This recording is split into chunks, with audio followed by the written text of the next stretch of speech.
right, so we're at let's see, Episode podcast 23. 20 bajillion. Yeah, that's true. Totally true. Actually, no, it isn't. But Revenge of the Wookiee. 23. We're episode 23. So yeah, welcome to the Goob Cast. It's episode 23. Our subject that we're going to talk about now, it's going to be about our most desired remake, whether it be game, movie, maybe even one of each. Uh, Sure.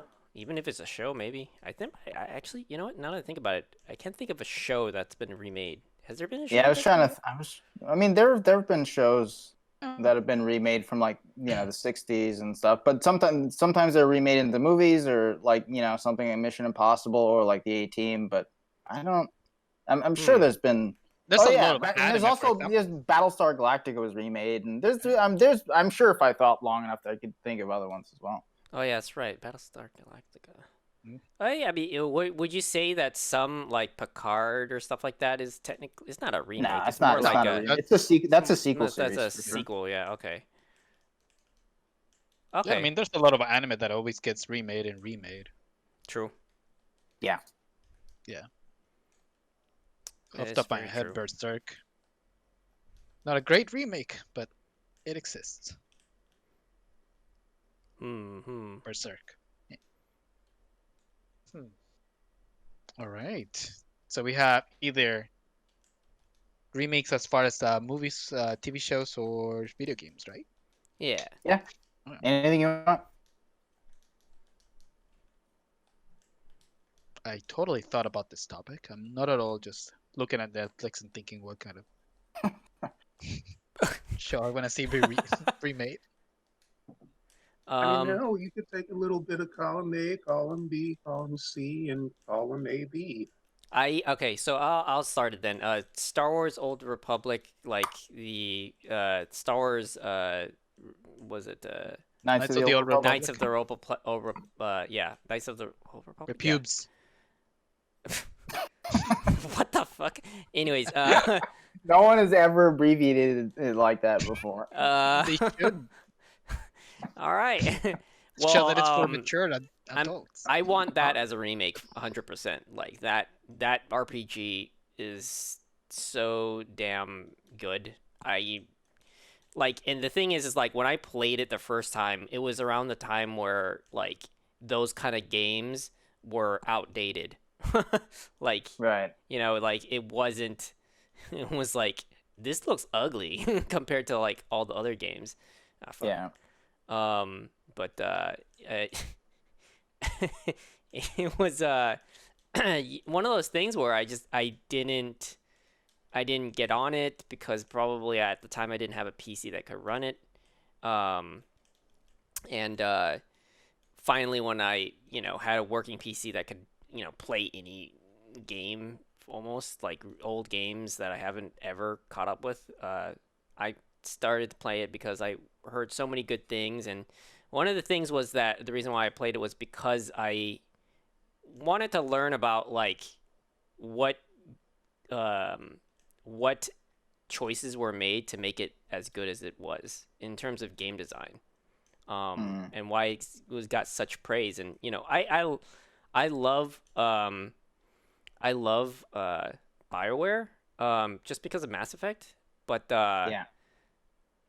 and I wanted to experience this game that got such high praise pre Mass Effect. So it's like I almost feel like I'm going through like historical game design. That's what I Yeah. was going for. So when I played that, man, I tell you, you're like, yes, this is that moment in storytelling and RPG choices and stuff like that was like I see all of this like perfected in Mass Effect, right? So I and it was great because like it's playing a game that like was as far away as possible from the rest of the Star Wars like canon. So everything was so fresh and new. And you didn't have this problem where how like if have you ever experienced where there's a prequel and it's kind of doing too much when it comes to like being self-aware that these characters do something later in the future.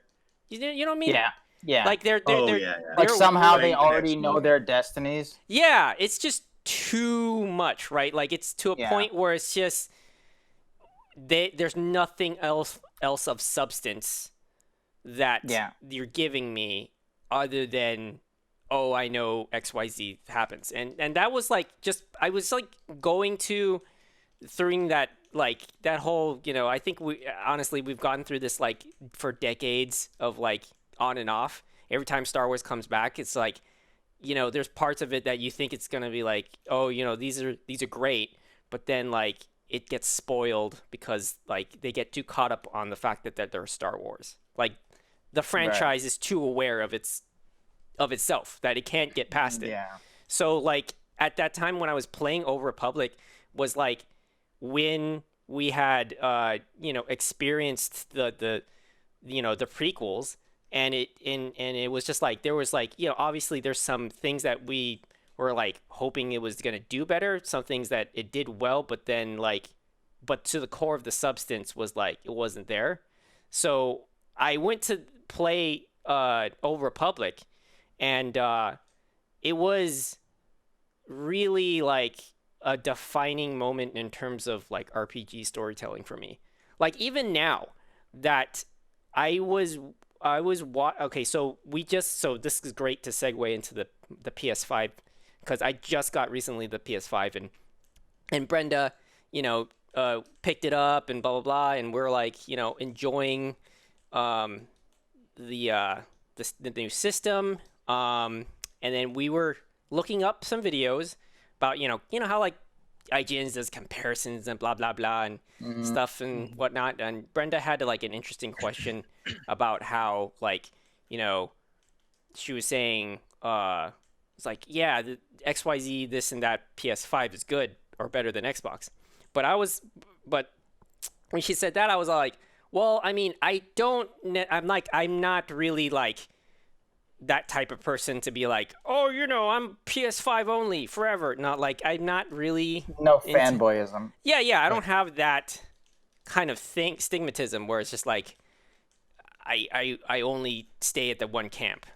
It's just a coincidence. And I was explaining to her, like, if I had money to throw at the situation, if I could afford both the membership and the system and the games eventually, plus also have the time, right? You see, those are like already unsurmountable amount of stuff that I can't dedicate.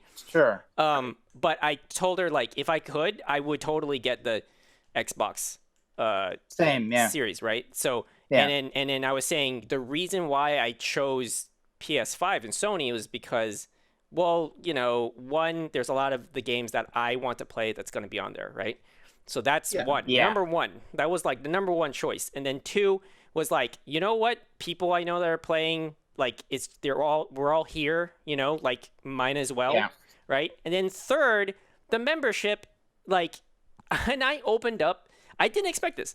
I opened up PS5 and I realized on the PS Plus membership, I ended up getting some free games that I didn't know that was going to be free for me. Well, they have the PlayStation. I don't remember what they call it, but it's like the library of like some of the best games of last generation. Yes, that There's one. like 20 or 25 of them.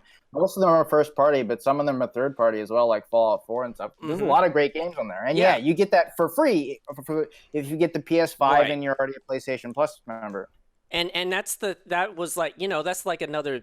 I was telling her that's a good selling point too, with the membership was just like really good. But then I at the same time saying that, I also said, but I like to be perfectly honest, Xbox is way better, like way better, and that's what alluded to back to Old Republic, because it's free. You can play it on the Xbox Series. Right. You can play any game they've ever come out with. Yeah, I was like, Brenda, look at this game. It looks like garbage right now, but compared to all the other games we've been playing.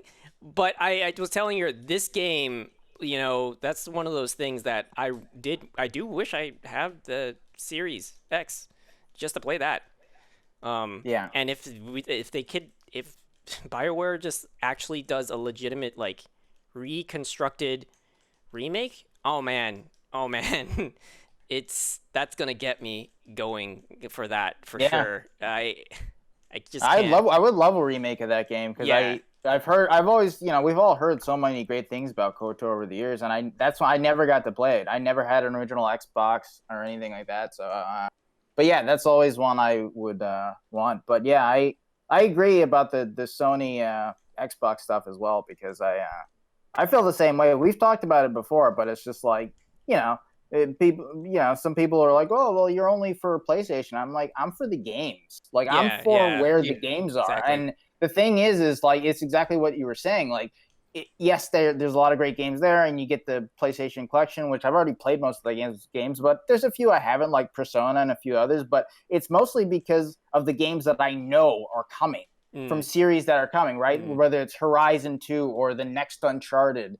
or the next God of War or the next Last of Us. Like, I know all these huge franchises that I love are gonna be only on PlayStation. Yeah. So like, it's future proofing in a way. And like you, I would also get an Xbox Series X if I could afford it. But at the same time, the reason, and I do agree, 100%, Game Pass is way better than PlayStation Plus for many different reasons. But it's the same. I mean, I would get it if I had the money, but at the same time, I don't know how much I would use it, even if I did have the money. Like, because obviously they just bought Bethesda, and so in a few years we'll probably start seeing some Xbox exclusives or some first time Xbox like timed exclusives where they're it's going to be only an Xbox for a while and then it'll come to PlayStation and stuff because Microsoft is smart and they're not going to just throw away money if they can just port it to another system and just like have like you're not gonna there's no way you're gonna see the next like Elder Scrolls just on Xbox. Right. There's no way because there's that's one of the biggest franchises in the world. You're not gonna just throw away money. But right now, like, I mean, the whole reason I skipped the Xbox One generation just completely is because like there's fucking barely any games that I cared about on that system. Like there's like I guess maybe it's kind of sort of a little bit the Gears series, like I guess, but not really. Like I don't really care about those. But a lot of I don't really care about Halo either, and those are kind of there's a few like earlier ones like Sunset Overdrive, which is like super early in the generation that I would like to play, but again, it is about that backwards compatibility of and not just the way PS5 does it, where it's like, oh, you can play the PS4 games, like every PS4 game except for like 10 random ones that for some reason don't work, but like that's fine, but like you can literally play any Xbox game ever made if you have the new Xbox, or even if you have like it's insane, like and it's so awesome. And with Game Pass, you can do it for $10 a month. It's ridiculous. So yeah, it is definitely for me, like first and foremost, it's where the games are for sure. Like I stick with PlayStation mostly just because that's where the games either. I do think that PlayStation has the best exclusives. I think they pretty much always have, for the most part. But like, 80% of the games are third party anyway, and like they're gonna come to everything. So like, there's no fanboyism here for sure. It's really just it's always about the games. It all comes down It to just that. really highlights the importance of a killer app for a platform to be so successful. For sure. Right. And Xbox has some good, they have some decent or even good looking, sort of indie things, but they don't have anything AAA. And the indie things are important. We've talked about indies before on previous episodes. They are very important, but they're not system sellers. Like you're not going to get people to buy an Xbox Series X for it's these that indie money things. investment, Are you really going to go for that money investment for something like that? Like obviously them delaying Halo fucking that's real bad. Like a lot of people, who were like, "Oh, I'm definitely getting an Xbox." Either they canceled their pre-orders, or they switched over to PS5 or what if they could, And so it's just like it sucks, but at the same time, obviously, most of the time delays are a good thing, and you want for Halo fans, which there are leagues and leagues of out there. Right. It sucks to have to wait an extra year, I know, but the game will hopefully be better for it. It's hard to say because of the news of like the lead designer leaving, like right when the fucking delay happened. Like I don't know how that game will turn Honestly, out. But I feel like the delay was just because of that. It had to have been like that. It had to have been the reason for it. Yeah, I mean, it's very likely. Yeah. It's like it doesn't make sense for like continuing with a game that hasn't been completed with somebody that's a lead of something, and then somebody has to just take over that role. Like nobody. Yeah. Imagine the kind of insane handover that would be. Like how can he properly express like the amount of work that they need to do, as well as the amount of stuff that they still want to do. And even if he tried to express it the best way possible, it's just not going to be the same.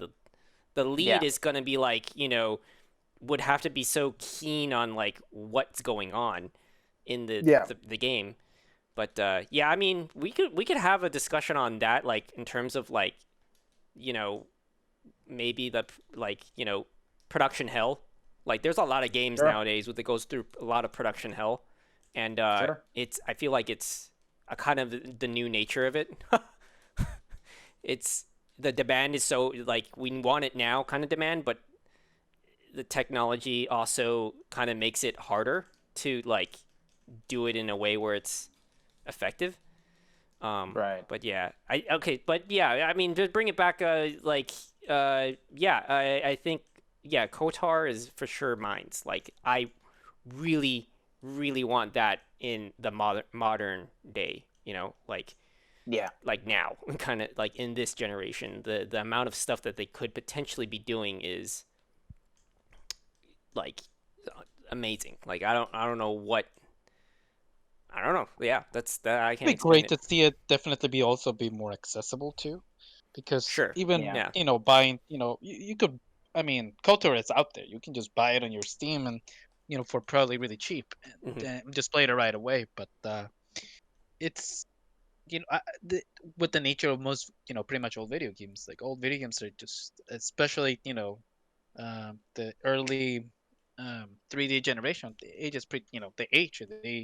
Especially that generation kind of aged pretty poorly. Yeah. So I would that's definitely one of my also most wanted the remakes, just because I've heard so many good things about it. I've never had the experience. Right. It's a hard thing to experience if right now, like when I first played it, the first maybe hour or something is like it's rough because like you're just so used to the current generation that you're at, and you're just seeing these really jagged polygonal things trying to talk, and it's off-putting. But then definitely takes time to acclimate. But But that's how I felt when I played San Andreas like 6 months ago or so. Like I hadn't played that game in like 15 years, and I actually like there was a dude on my friends list who like I talked to him about trophies sometimes because he's kind of crazy beast. Like he's insane. Like he's just constantly getting trophy like platinums. I'm just like, how the fuck? Like even if I had 24 hours a day, I never needed to sleep, I couldn't even keep up with you. I don't know how you fucking do this, but like, and he had just, I think when I bought San Andreas on the PS4, he had just platinumed it, and I was just like, I went in and I was like, so I love this game. I haven't played it, like, but I'm a little afraid that like I'm not going to be able to get back into it because like it is from the PS2 era, and there's it's not just graphically, it's mechanically and the way things work and camera angles and all this stuff. And he's like, no, I mean it didn't take too long for me to acclimate. And when I jumped in, I was surprised. It literally took me like 10 minutes, and I'm like, man, it's like I never left. Like, and then that's that's not most games from that era. Like that is not most games. Like does say something about the design of that game, because you can kind of just the first 10 minutes are rocky, and it's very weird to sort of to shoot with like L2 and like square to go back to that, or like X to like go back to that system instead of just using like the triggers and stuff like that. But it's, you acclimate and it's pretty cool. Luckily it worked out for that game, but yeah, that's not the case for most remakes, and that's another thing.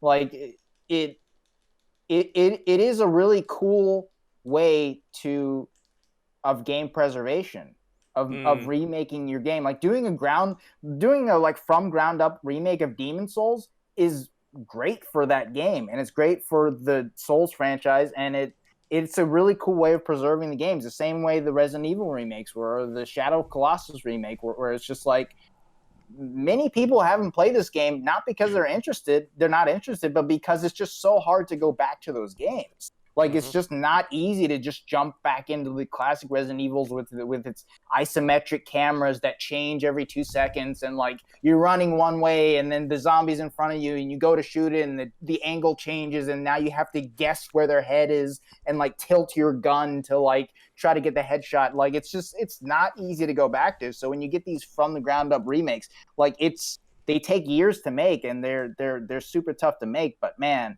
when they're done right, like there's nothing like it. And you bring this new audience in that like would otherwise never have gotten into the game, simply just because it's so tough to go back to. So there is that sort of importance there to them as well. Yeah, I agree. So definitely. There's a argument to be made that when it comes to to remakes like Resident Evil 2, the remake versus Resident Evil 1, that instead of being a way to preserve the game, it instead kind of replaces it. Like you said, it's hard to actually go back to those that particular for sure. I mean, perspective. Yeah. For like Resident Evil, the Resident Evil 2 and Resident Evil 3 remakes, for anyone who hasn't played those games, I would just be like, don't play the original, just play the remakes. Like they're better in pretty much every way. Like there's a few things that are sort of lost and here and there, but like for the most part, they're better in pretty much every way. Yeah, and they add they'll add sections and stuff that add context and try to fill in plot holes and things like that. And it's pretty cool that those sort of become they can become the de facto versions of the game if done right. I would say that's kind of sad though, because you do lose something out of not playing in the original perspective of Resident Evil, where you have like the fixed camera angles. It's hard to get back to them, but you do, but it's more like you gotta weigh it, right? You gotta weigh the pros and cons, where it's like, okay, do I just not?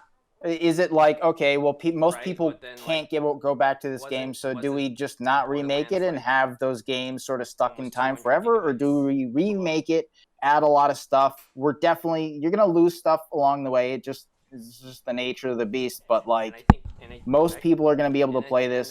The people who played it originally are gonna have a lot of nostalgia for it, but they're also gonna find new stuff, and then you're gonna find a whole new audience for it that otherwise would not have jumped in. So it's just there's pros and cons, but it's mostly pros, and the cons are pretty small, pretty negligible, I'd say.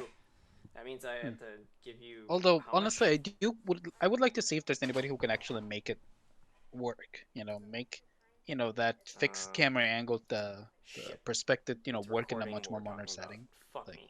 I mean, you have games like Transistor and stuff that are isometric cameras. It's not like they're not used anymore, but it's not in the same way that like the classic Resident Evil games are, where the angles are constantly changing depending on your movement.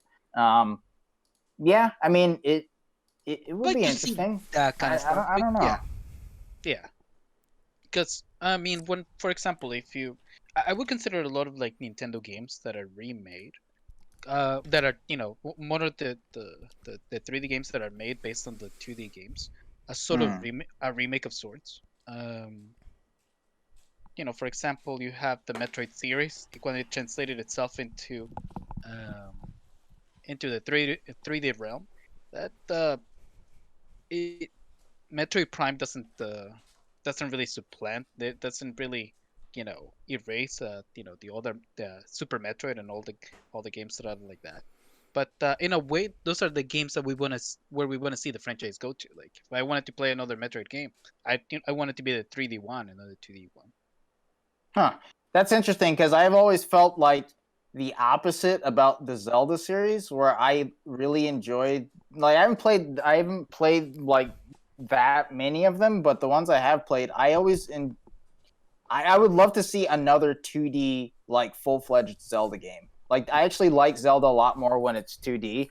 And I unfortunately, I'm sure we maybe get a remake here and there, like a la the Link's Awakening one. But like, I think like, especially with Breath of the Wild becoming like the biggest thing in the world, like I don't know if we'll ever see that again. I think I'm afraid that Zelda will pretty much always be that from now on.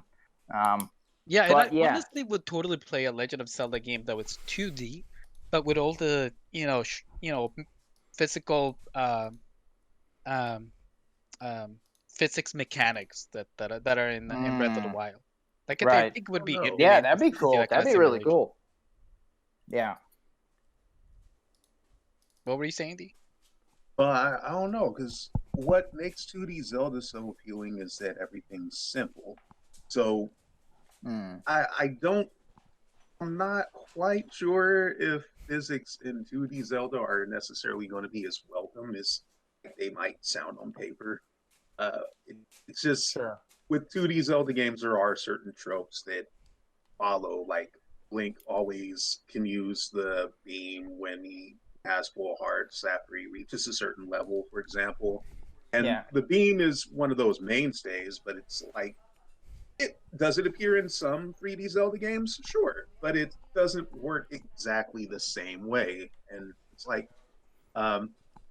just going back to the whole physics things, like people can go to the 2D Zelda games because they're simple, and a lot of the puzzles are just not necessarily based on thinking outside the box, but more like what you have on hand.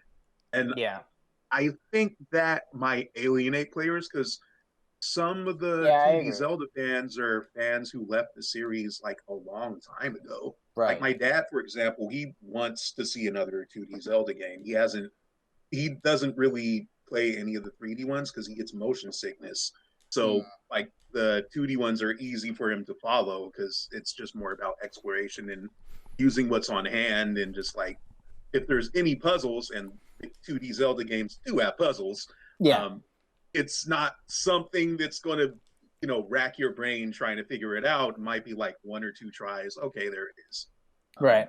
So I think that's one of the risks that they have to take. Like, if there are physics in a 2D Zelda game, I mean, maybe test it out and see if players have an easy time working with those physics, because it could, like, something that just sounds like it could be a good idea on paper would be so complex for other players to pick up.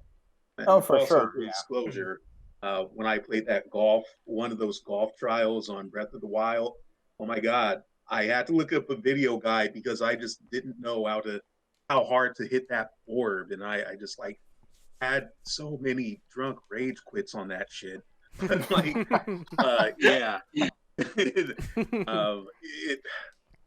physics puzzles, they do sound good, but they do sound fun or interesting on paper, but it's just like the player experience is probably going to tell a different story.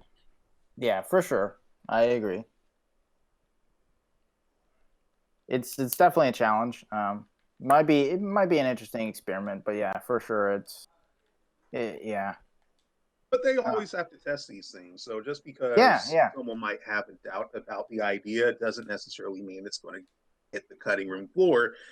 Sometimes they'll just test it out and see how well received it is. Because I know that when they have testers, they don't always have game savvy testers. Sometimes they'll have people who are bad at games testing them out and just they want a wide range of people.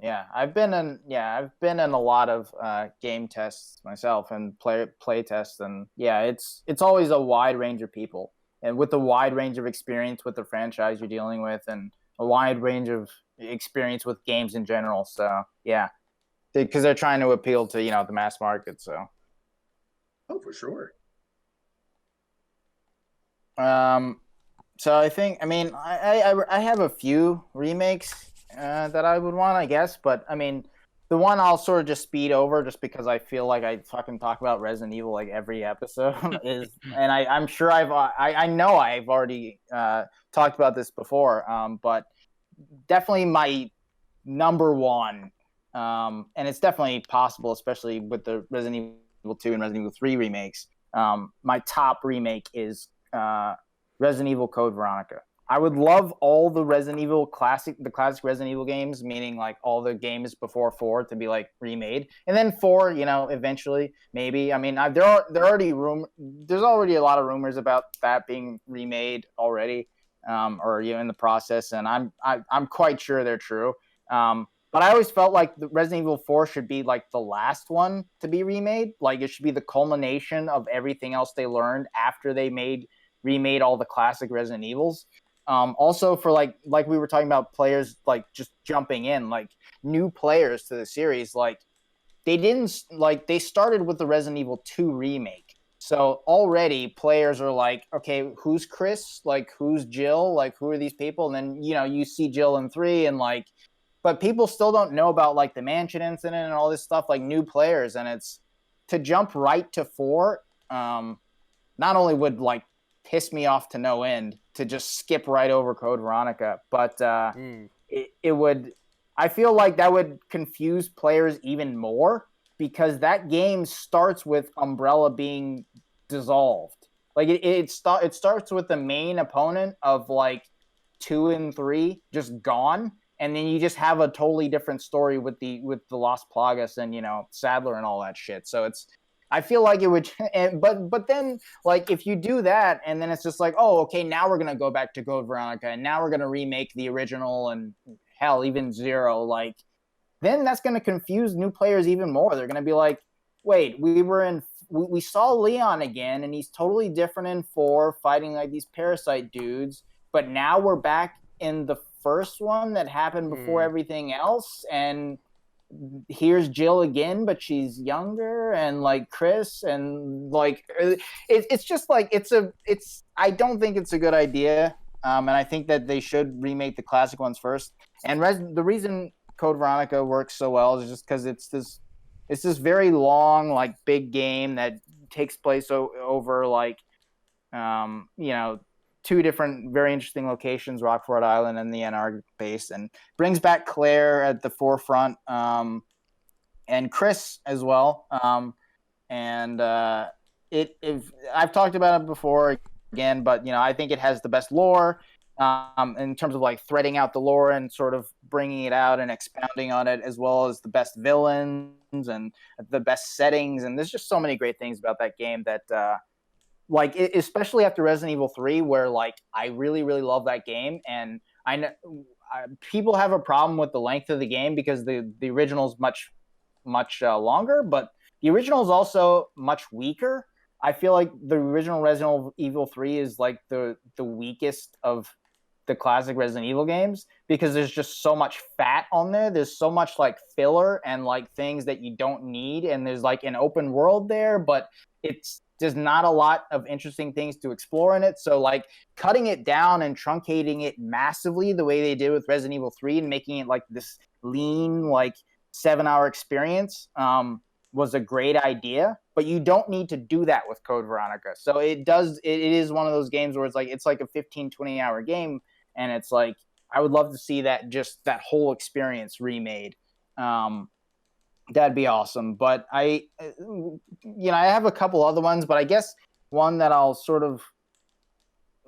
the other ones is like surprisingly is, I think, especially with the Demon Souls remake, I think I would really love to see a from the ground, because they've done like I guess they ported like Dark Souls, but like I would love to see a from the ground up remake of Dark Souls and even Dark Souls 2, which I know a lot of people hate, but I think that's the only way that I would even play those games. Like I'm not gonna go back to even the like ported like remastered version of Dark Souls 1. I'm just not gonna do that.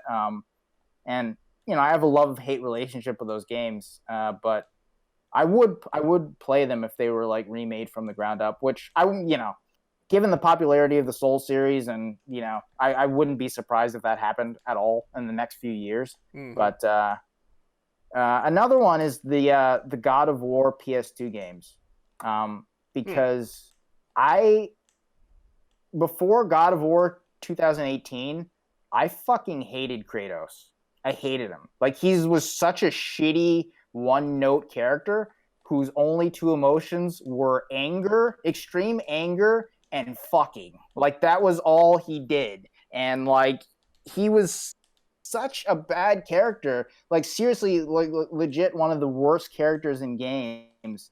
And then they totally reinvented him, and he made him into this amazing character that I love now in God of War 2018. And the thing about the PS2 God of War games, I remember trying to get into them, and I played them for a while, and I just couldn't really get into them, even though I really loved Greek mythology, and I really loved the worlds they were building, and you saw the gods and the characters that, like, I grew up reading about, and it was really cool, but I wasn't crazy about the hack and slash combat. I didn't like the like kind of like over the head camera angle. There's a few things. So that's almost like, even if you don't add like the emotional nuance or any of that they had in 2018 to those games, just remaking them with like an over the shoulder camera angle and like revamped combat the way they did for the 2018 one, like, that would go, for me, that would go a long way. And it would make the already awesome like story and mythology and characters really pop out more, and it would allow me to engage with that world in a much more meaningful way, for sure. Because there's so many cool scenarios and set pieces and just like crazy things that Kratos does in those PS2 and, like, I guess even like the early PS3 God of War 3. Like, I would really love to see from the ground remakes of those as well. And then I have just a few ones that I'll just sort of skim over that are they're kind of bullshit answers, but I feel like I should include them just because, why the hell not? Like, I'll go just because fuck it. Like, I'll go with the Game of Thrones final 2 seasons of that show. I would love to see those remade. I don't necessarily that will never happen because the actors, you're not going to get enough. HBO will never like fucking renegotiate to like pay those actors and the writers and stuff to come back and like redo everything. That will never fucking happen. Mm-hmm. Especially because they already made like a shit ton of money from those seasons. It's just that nobody fucking liked them. But to see those last 2 seasons remade, because the first 6 seasons of that show really are some of the best television ever committed to screen, in my opinion. And those last 2 seasons are usually, it's hard to shift the blame to one person or another in these productions, and I'm usually very empathetic with, writers and directors and actors and stuff, but it really is like it's HBO's fault, and it is the executive producers / creators of that show that fucked that up. Like, it's their fault. Like, it's those 2 parties' fault. And it sucks because the shifting over of like the old guard to the new guard of like producers and executive producers, that happens all the time in shows. It's commonplace. It happens in the biggest shows on television.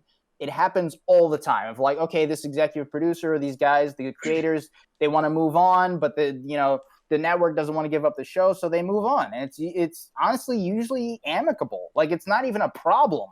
But for some reason, I get they wanted to get paid or whatever, but it's just like, you could, if they had just left, what are their names? You know their names, Carlos. The 2 guys, David Weiss or DB Weiss and David Benioff. Right? Benioff. Yeah. Benioff and, yeah. I mean, they could have literally gone anywhere, and everyone would want to work with them.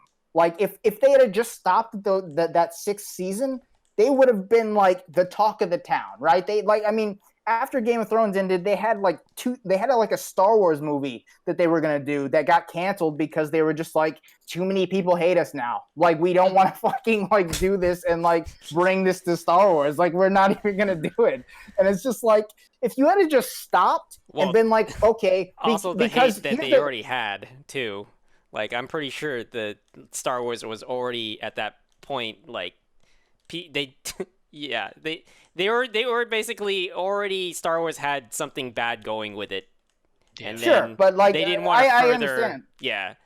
Well, but the thing is like I'm definitely agreeing with you, but yeah. But yeah, even though Star Wars, it's whatever now, like so many creative types still want to like go into that universe because they're like, okay, I want my one-off movie, and I think I can actually do something great with this. But like they got bad blood with Game of Thrones, and already they're going to a sticky situation. So it's like, do they really want to commit? The thing about those guys is that like they were like for years, I think like maybe since like season 5 or something of Game of Thrones, they were like very publicly being like, yeah, we're kind of tired of the show, like we kind of want to move on. And I'm like, why the fuck isn't anybody replacing them? Why aren't you leaving? Like, why isn't HBO jumping in and being like, okay, this is like literally the biggest show on the planet, maybe we should get people who actually fucking want to be here. Right. Like, but they didn't do anything. George R. R. Martin didn't step in, and he could have because he had a lot of leeway on that show, and he was also one of the executive producers. No one stepped in though, and they just kept doing it. And you saw how the last 2 seasons of that show were very rushed, and they were very like clearly like, okay, these guys very obviously just want to finish this and get the fuck out of here. And it's just like.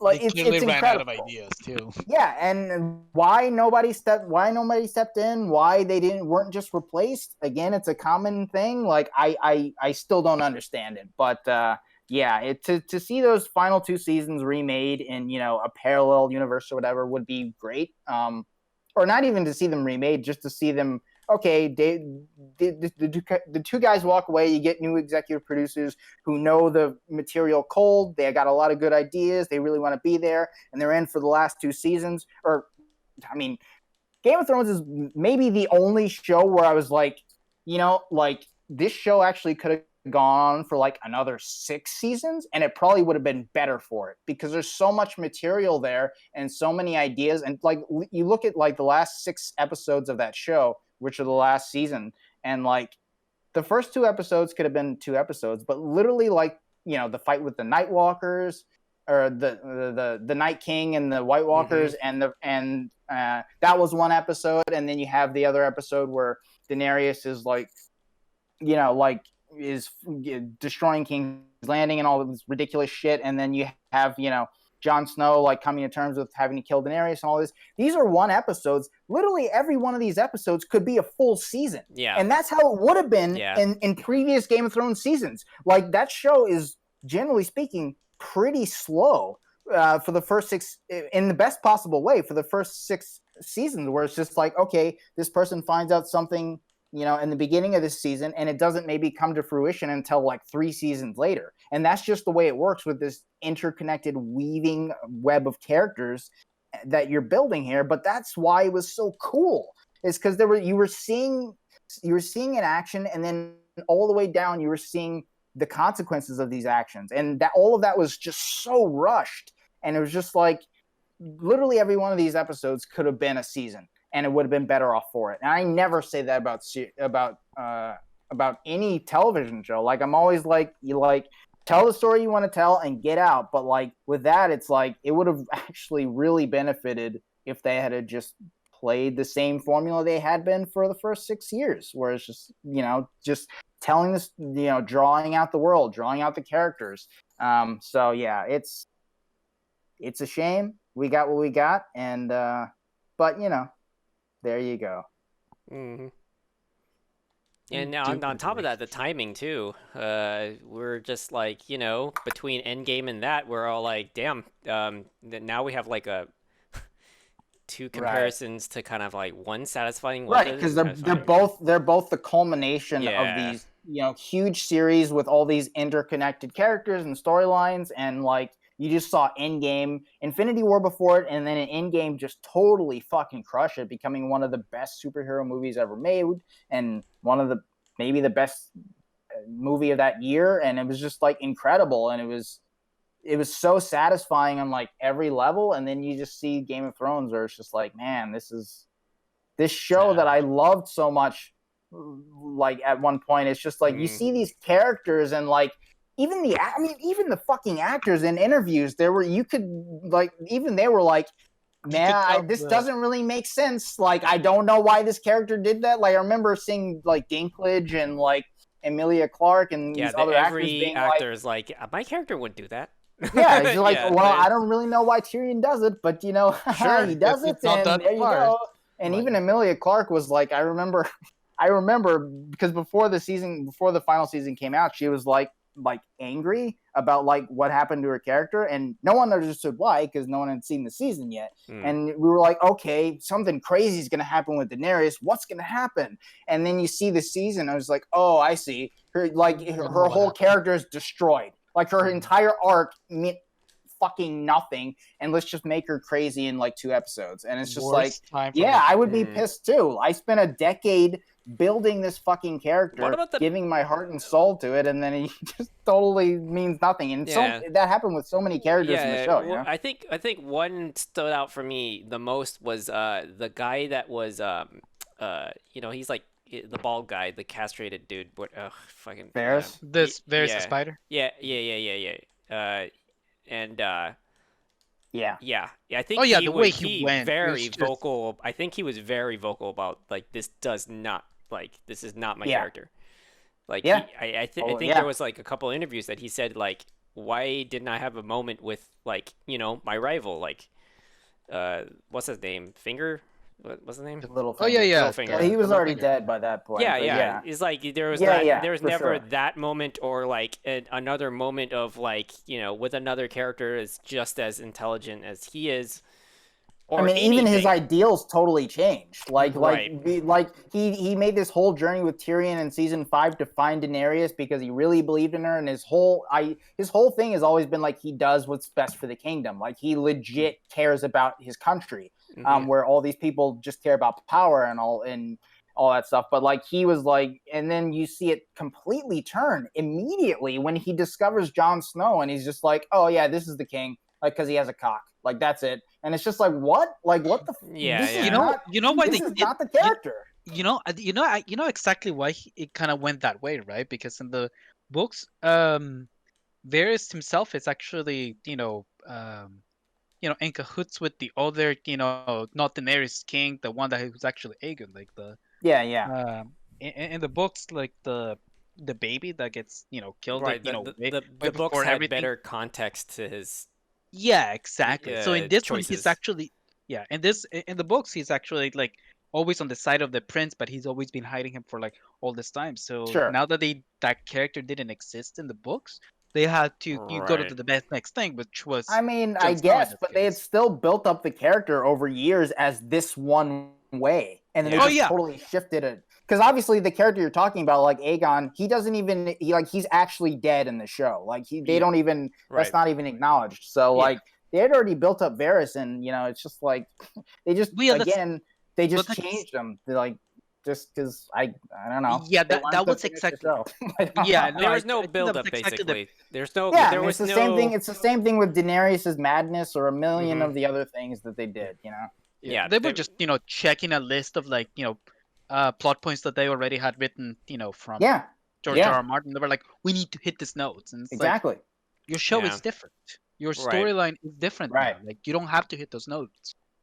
Yeah. Right. Yeah. And if you have to hit those notes, at least plot the point, plot the trajectory for it, because it's we already spent an exhaustive amount of time with these characters, so it's a little odd when they make decisions that doesn't track with before. And I can understand say human inconsistencies, but usually when that happens, when somebody has a moment where they will betray their own beliefs. There's there in a story at the very least, there's a moment where they come to realize maybe they were wrong to believe. And again, that's what Game of Thrones has always been about as well. Human error and like just like accidentally like doing something, and like that was always a thing in Game of Thrones, a big thing of like, oh yeah, Daenerys is queen and she wants to be queen, she wants to do this, but she also wants to free people and make sure that they're liberated, and she's having a crisis of conscience constantly, and she's making mistakes, but then she's learning from them, but she doesn't learn from all of them. There's all these different things where it's just like you built out this world and these characters, and you had all the tools, and you're doing everything right, and then you just fucked it up at the last minute. Yeah, and it's not because like it's just because you didn't want to be there. Yeah. And it's just like other people could have done this. They could have done this. They could have stepped in, and it's just it's ridiculous. Yeah, and it's just really unfortunate because it's just like the stupidest reason to like have tarnished such a great show and like its last run. Like it's just like it's such a dumb reason that could have been easily avoided. And honestly, if it had been avoided, all parties would have been happier. Like if you had just moved them out, moved people back in, the creatives could have been able to go off and do what they wanted. HBO would have still made a ton of money. Fans, who knows what fans will feel, but they probably would have been a lot happier if the story and characters had have actually been consistent throughout the entire show. And like it's, everyone would have been happier. But, I think we're like, if the show had to go, like you said, for 6 more seasons, the audience would have been more than happy about it. Oh yeah, especially with all the material that they had around. HBO would be like, money? Yeah, of course. Yeah, exactly. Like, are they going to say no? No, of course not. But I think there could be other internal things like like maybe HBO was intending and really are wanted to keep going forever, but at the same time they did. Yeah. The book wasn't nearly as finished to get the plot points. Well, I mean, for years though, they had gone past the books for years. Right, so. right. And then they should have been okay with being able to work with very soft kind of like plot points, and it's kind of weird for them to just like, all of a sudden just drop the ball for not for just over sticking with things that just didn't track with the rest of the characters. Like, so you would want like the entire series as remade? Like, no, just the two final seasons. Oh, I see.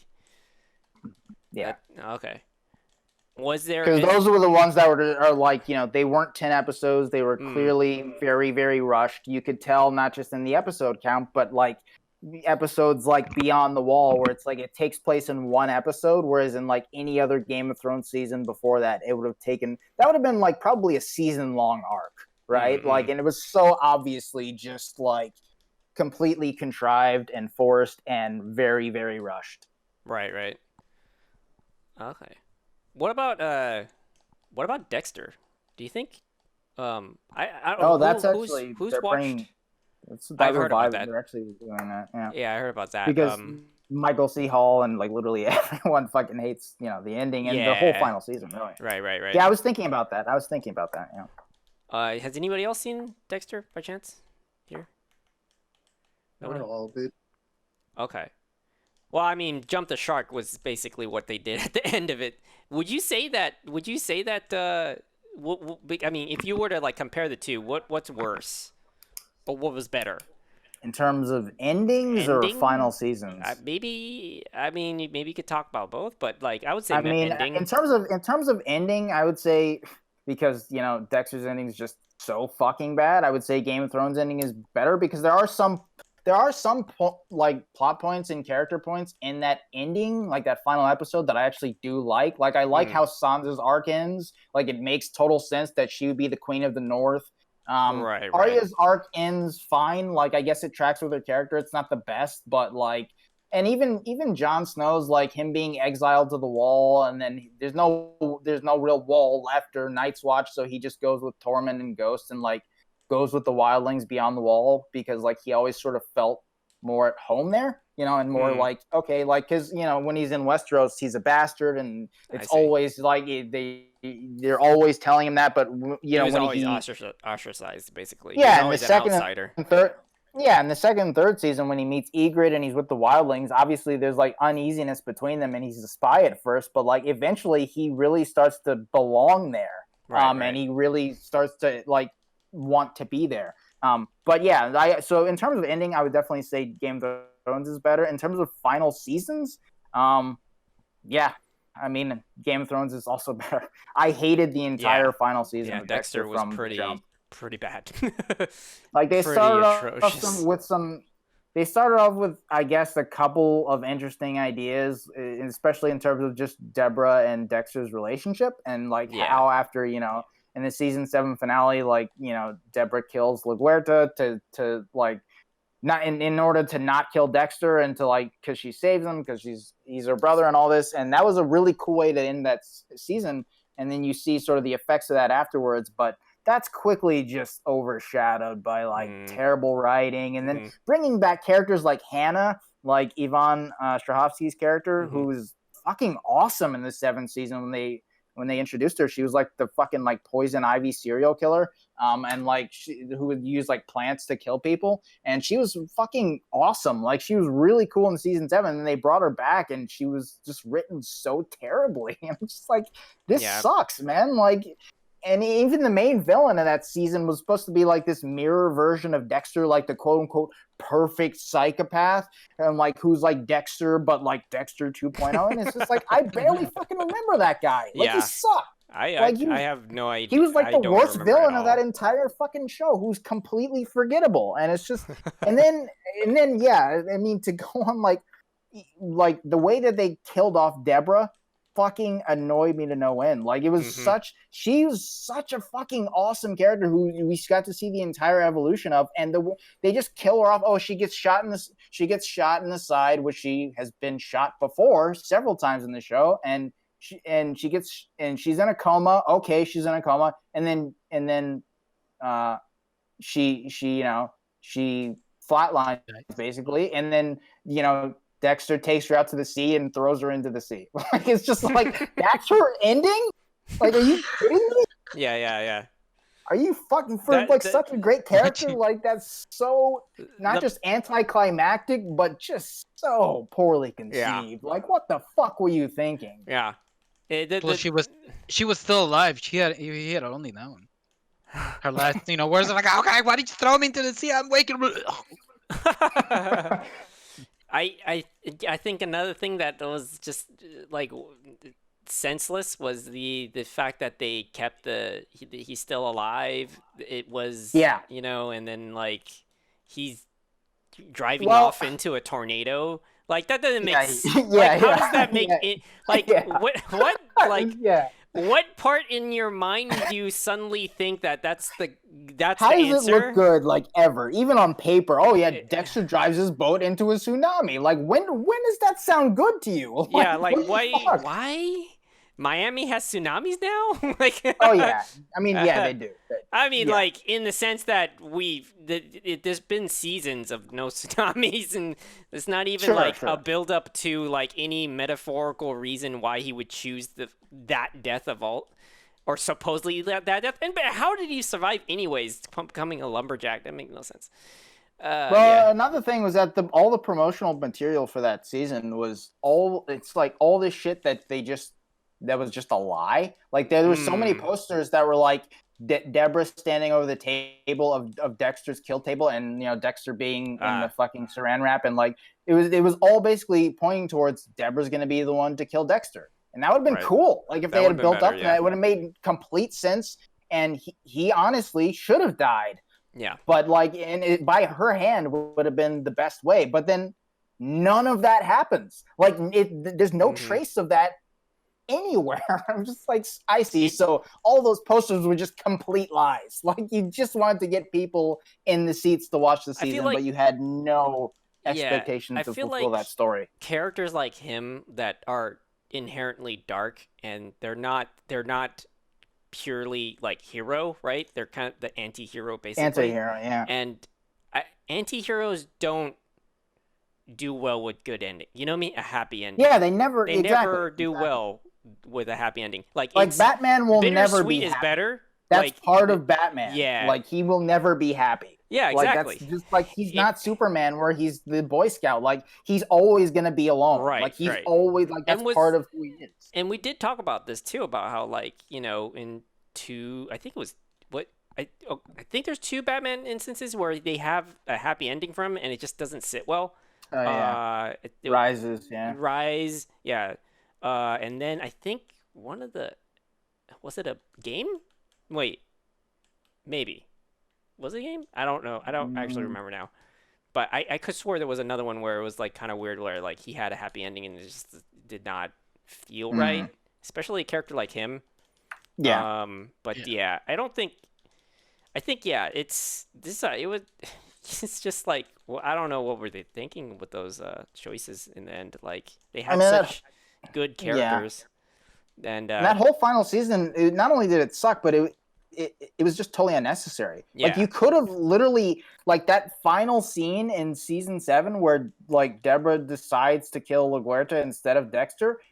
That could have been the scene where she decides I'm gonna kill Dexter instead. Like LaGuerta is this innocent person who's found out Dexter, and Dexter was even like, yeah, go ahead and kill me. Like it's okay. Like I don't want you to compromise your morals. And he legitimately meant it. It wasn't like a Walter White manipulation thing. He was like, save your soul by killing me. It's okay. And instead she didn't. And it was like that actually would have been a perfect ending if she did. Like that would have been great. Yeah. But you know. Yeah. But we got what we got. Yeah, exactly. He jumped the tornado. He sure did. Jumped the Sharknado, you mean? I wish there was a shark. It would have been that would have made the better season. Like Sharknado in Miami versus Dexter. I'll take that over the fucking what we got. Yeah. See, the plot twist was that the sharks were the serial killers. Yeah, so he went to kill them all.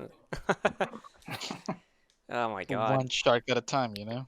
Does anybody else have any like remakes that they would like to see, whether it be show or No, all games and movies are perfect. I'll go for it. I don't know. I mean, suffice it to say, a lot of the remakes I have in mind are N64 games. Do it.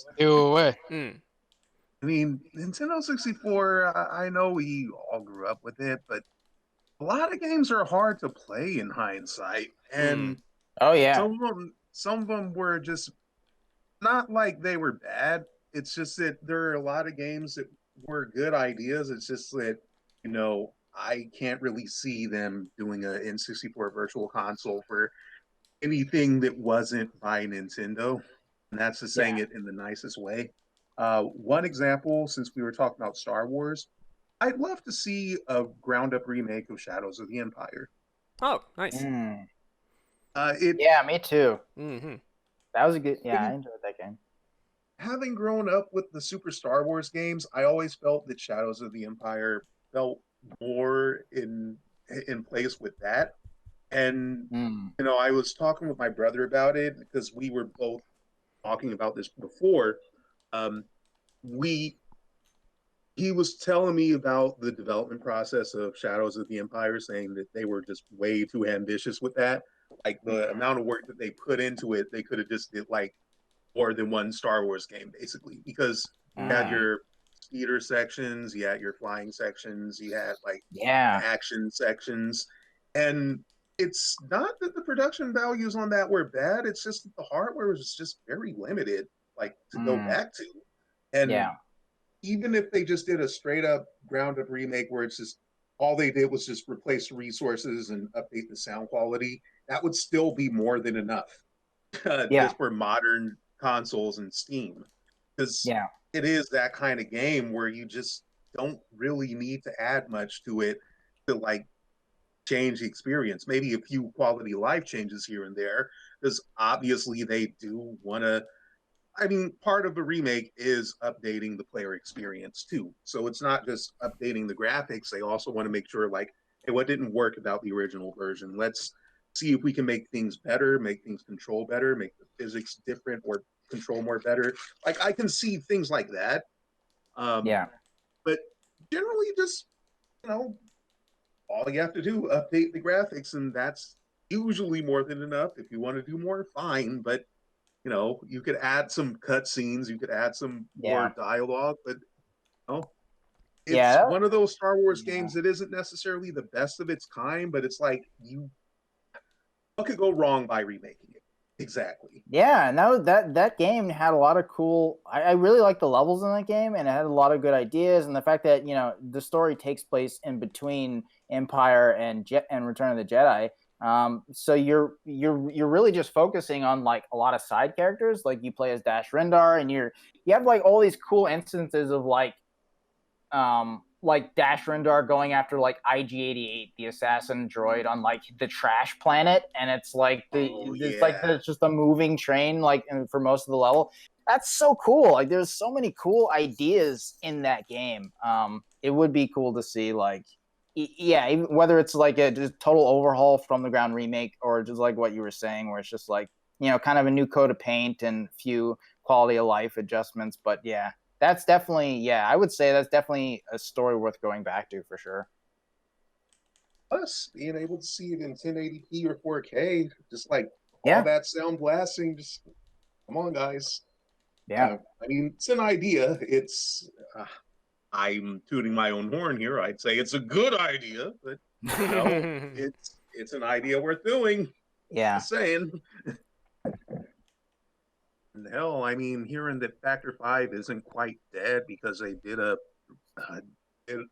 re-release of Turrican for its anniversary. It's like, okay, Factor 5, would you like to be interested in handling this?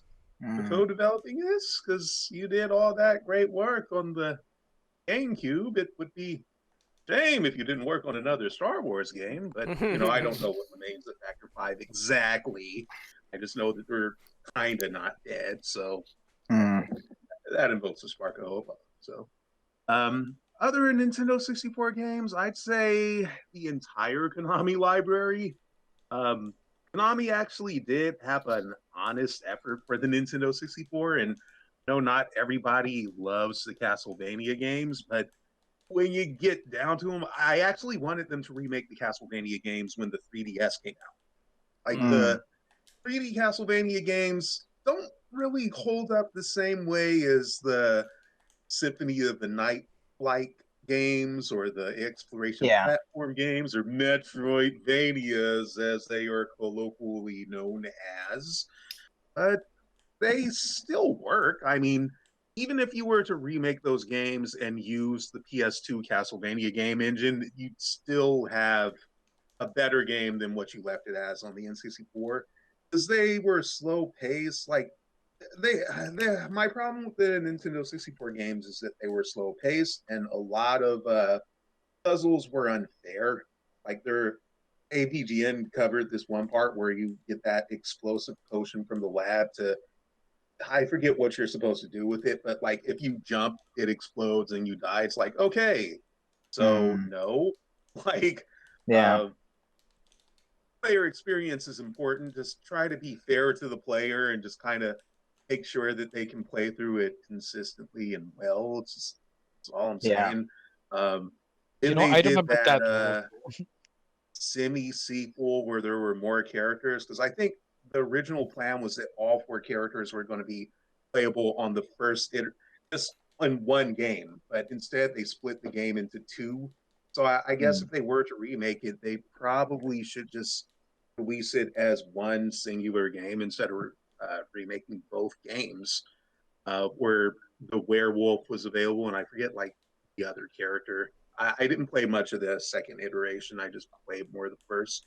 But yeah, generally just try to make the N64 Castlevania games look good. They don't have to look great.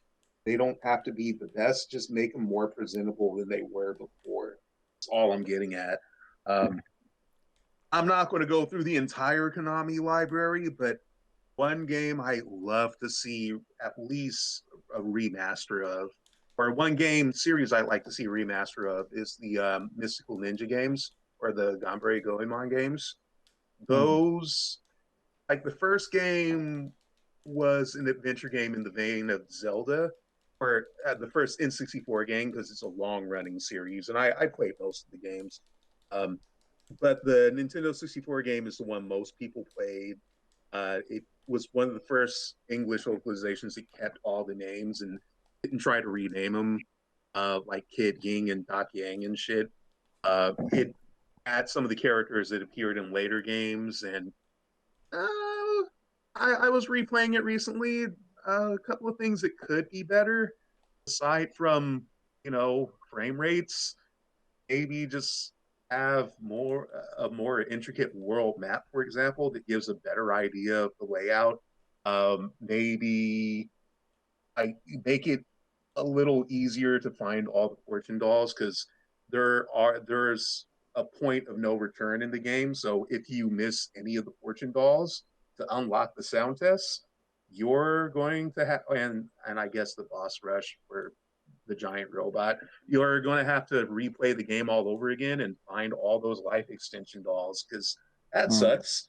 I don't know. Another thing that happens between both games is that they had some trouble localizing the games, and that meant that they were running out of cartridge space. And in order to make the game fit, they had to cut out some scenes and some voice acting. It was all in Japanese, but still, like, the fact that they even did that just to make the game fit at all, I think that does justify some kind of director's cut for the English speaking audiences. And this spans just both games, really, because a lot of the content that was cut either leaves some questions, or just like there was some cool shit cut out, like the intro songs of the second game that was less of a Zelda clone and just more of a 2D co-op game. But still, I'm just going to put them under the same umbrella there. But yeah, generally, I can't really see them just doing a straight up Nintendo 64 port where it's just like virtual console and they bring that to the Switch or a Nintendo 64 mini, because I really can't see that happening. I mean, it can happen. It's just I don't think that's the best form to do it. Yeah, that covers like the Konami and 64 games. If we're talking about, well, I can't really think of a lot of other games that I would want to see remade or remastered aside from those. But we're talking cartoons. I mean, seeing the Animaniacs reboot that's coming up on Friday, I guess. Yeah, because the 20th is when it releases, and then they're doing the Tiny Toons reboot.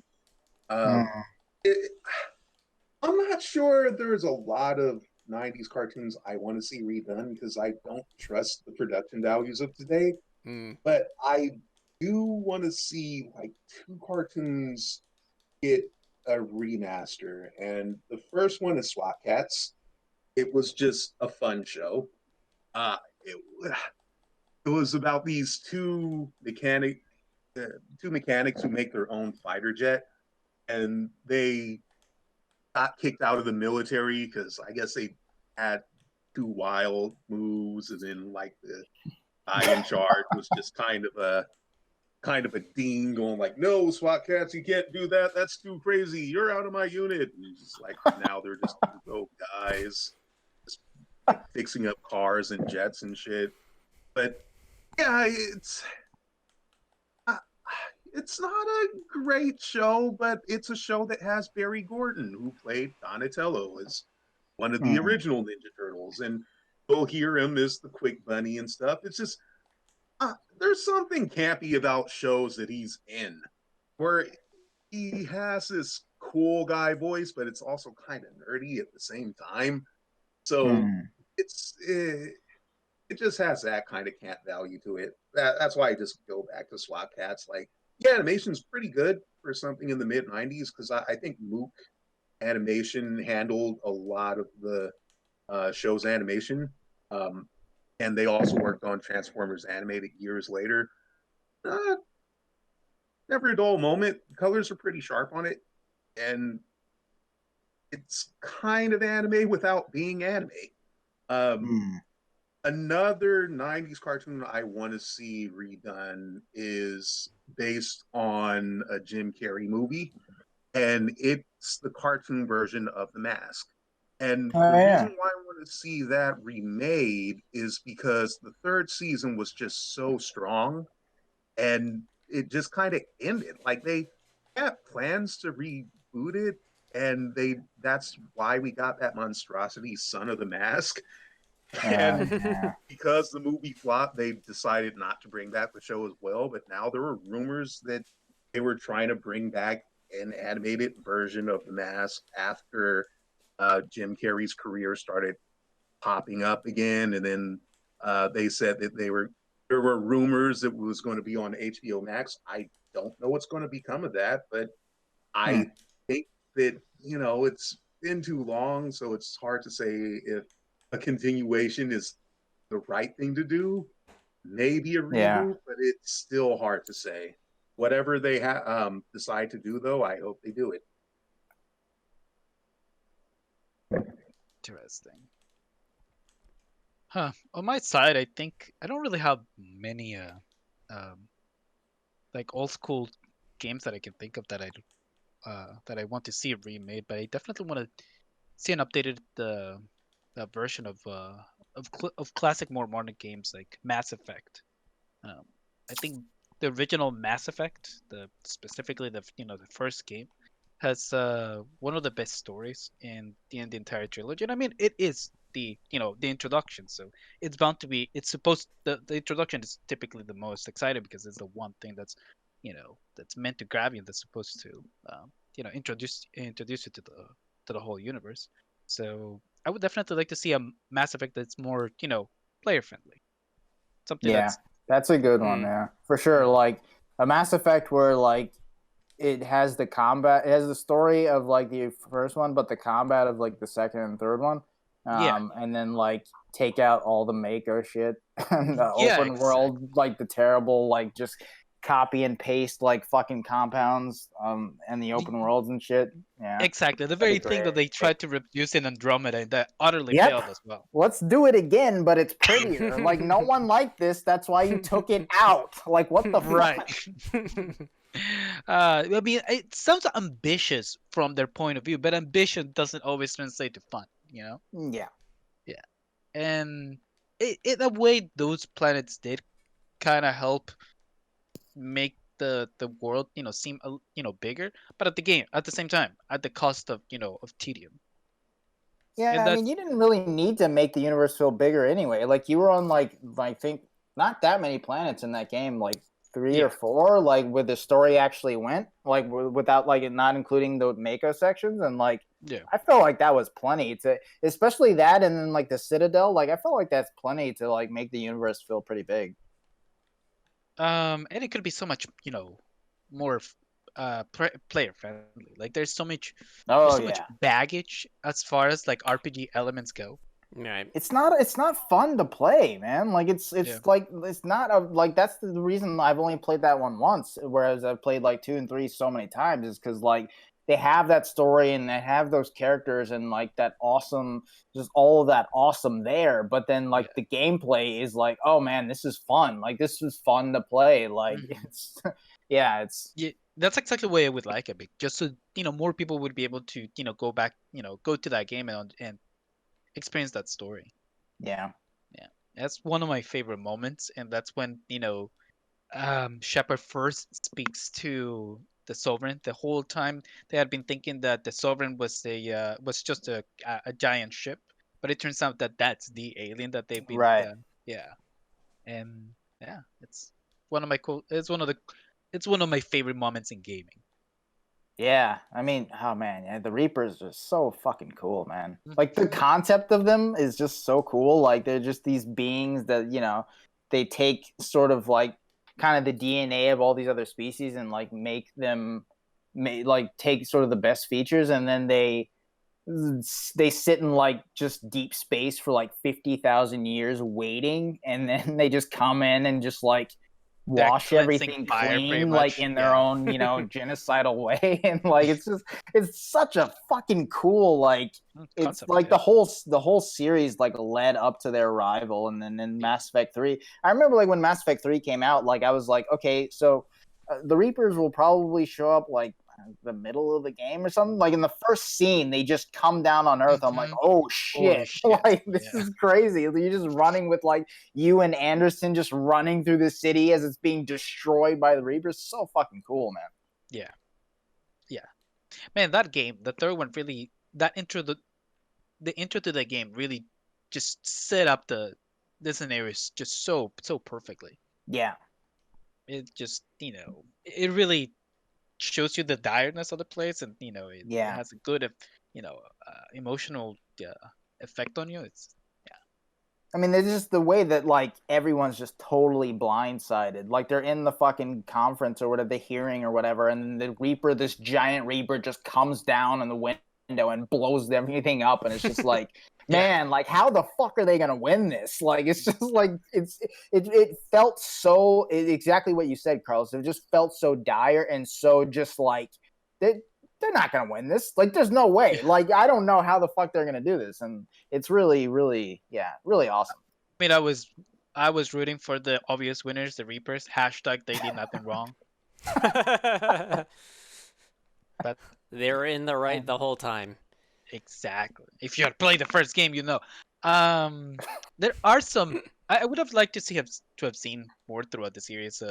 That those creatures called the Ragnar too. Oh yeah. Yeah, they were this species, this insectoid-like species. Yeah, there was all this talk about like in the series, like the Rachni War and like all this stuff like thousands of years before.